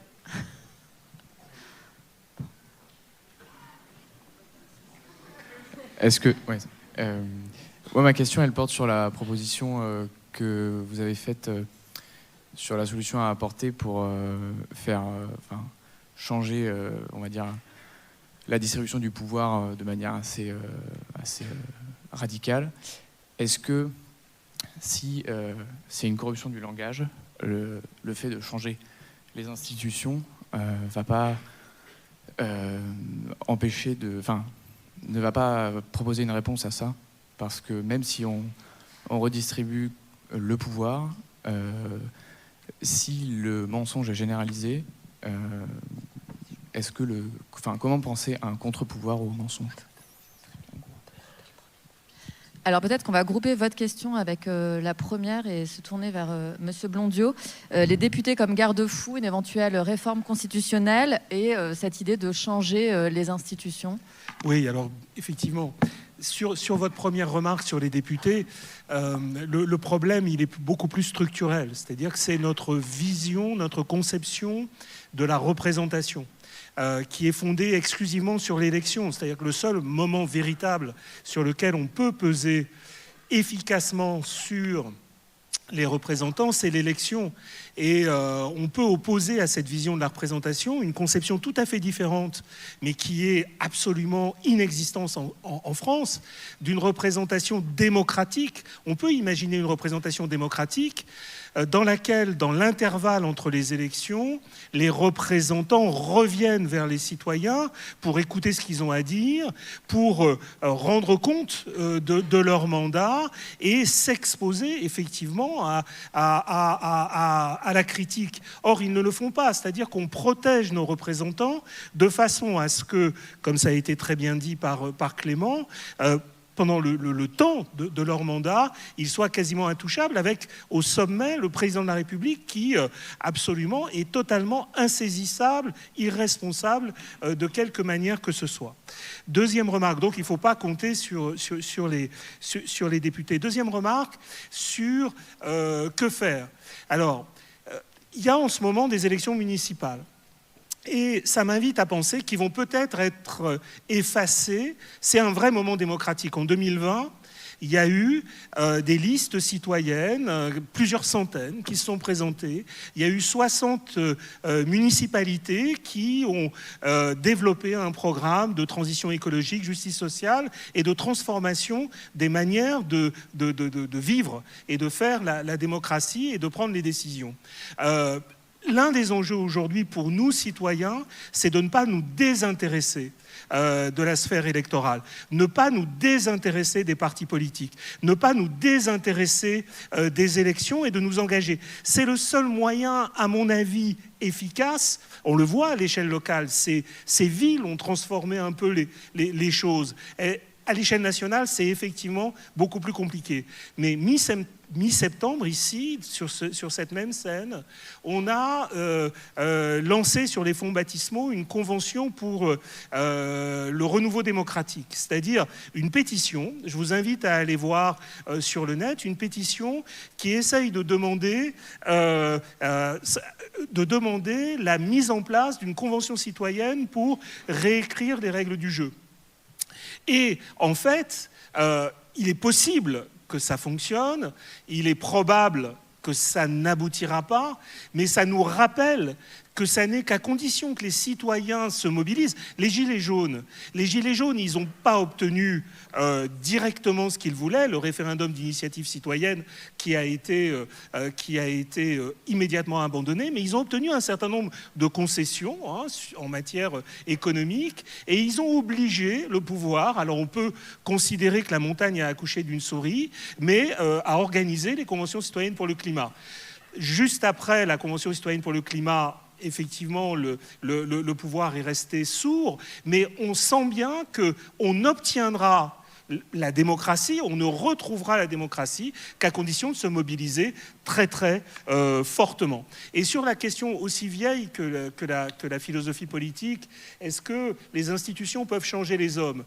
Non, je ne crois pas, mais il y a une vraie question, mais elles peuvent contraindre les gouvernants à la vertu, d'un certain point de vue.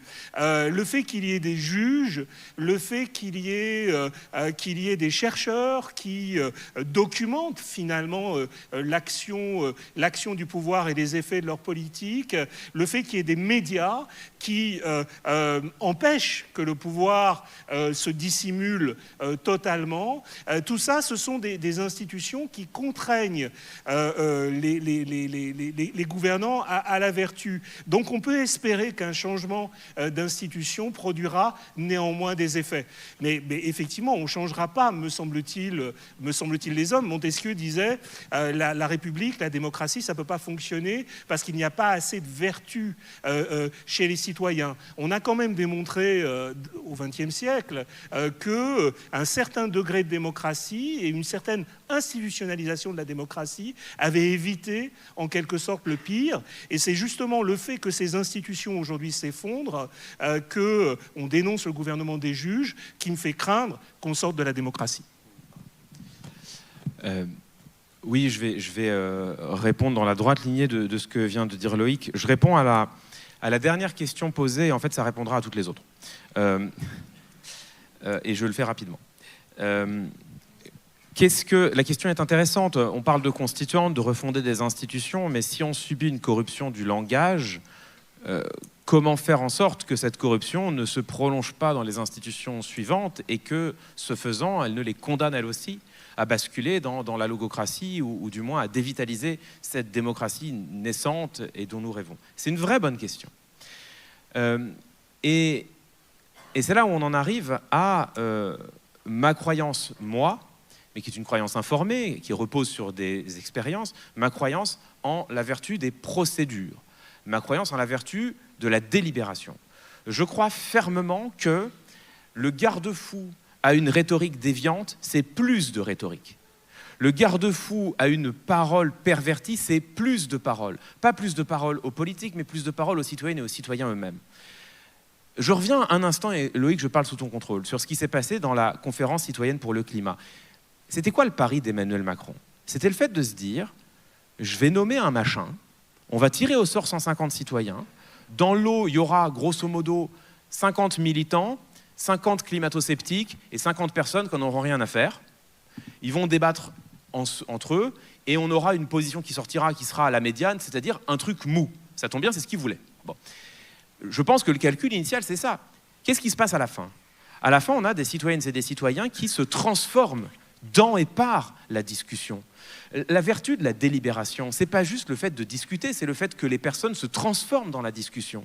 C'est le fait que la discussion, quand elle s'incarne dans une institution qui la garantit, qui permet justement un débat de haute qualité, informé par des chercheurs, des chercheuses, des autorités, pas d'accord entre elles peut-être, mais qui vont elles-mêmes débattre devant les citoyennes et les citoyens rassemblés. Bref, la délibération, elle va transformer celles et ceux qui y participent jusqu'à, c'est l'idéal de Jürgen Habermas, c'est sa formule, jusqu'à peut-être, je dis bien peut-être, faire triompher la force non violente du meilleur argument.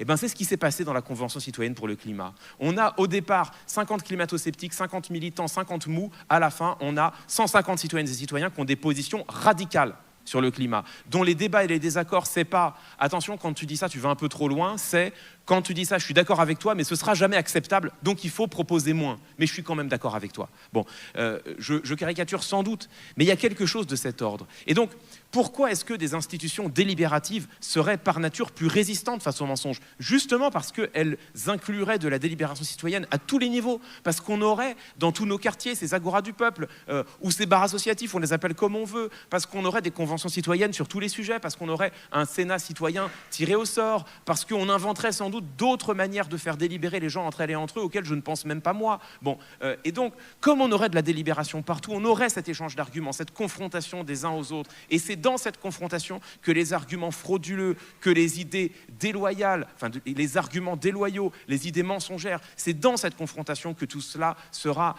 immanquablement et impitoyablement terrassé dans et par la discussion. Donc moi je crois en cela. Et les expériences menées, notamment la Convention citoyenne pour le climat, me semblent montrer que c'est cela qu'il faut viser. Et la réponse à qu'est-ce qu'on fait, qu'est-ce qui reste? Bon, moi j'ai rendu ma copie. Moi j'ai fait ma proposition. Moi j'ai dit, il faut maintenant arrêter de débattre de qui doit être Premier ministre, est-ce que c'est le programme du NFP, tout le programme, rien que le programme, est-ce qu'on cherche un compromis à l'allemande? Non, il faut maintenant être radical dans notre demande et dire il faut refonder nos institutions, il faut aller vers plus de démocratie. Pour moi, c'est la seule chose qui nous sortira de l'ornière. Et vous me répondrez, oui mais Emmanuel Macron jamais ne l'acceptera, jamais ne lâchera le pouvoir, jamais il ne sera le fossoyeur de la Ve République. Ben, vous savez quoi, vous avez peut-être raison. Mais déjà, d'une part, il y a une question qui se pose à laquelle je ne réponds pas, je vous laisse ce soin. Jusqu'à quand allons-nous demander poliment?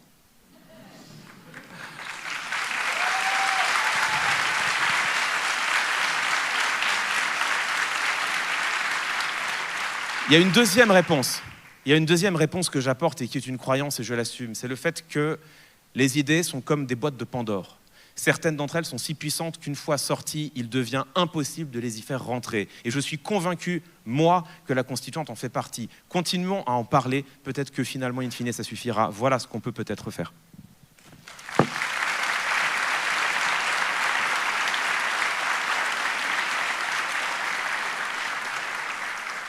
Juste un tout petit mot par rapport à la question sur les fake news et la démocratie, la désinformation et l'avenir qu'elle nous réserve. Je vous invite à regarder les pages des bilans des états généraux de l'information. Il y a 3 scénarios plus ou moins optimistes et voilà, et à essayer d'œuvrer aussi pour l'esprit critique. Je vais faire l'inverse de ce que j'ai dit. Je ne suis pas la seule. On va peut-être pas prendre d'autres questions parce que là, il est déjà 21h30, donc par égard pour les équipes du théâtre. Et à ce propos, donc il y a des livres qui sont en vente à l'entrée et on ne va pas pouvoir organiser de dédicaces du fait voilà, des contraintes horaires Mais on vous remercie chaleureusement pour votre attention et on espère que vous pourrez poser vos questions sur les réseaux. Merci beaucoup.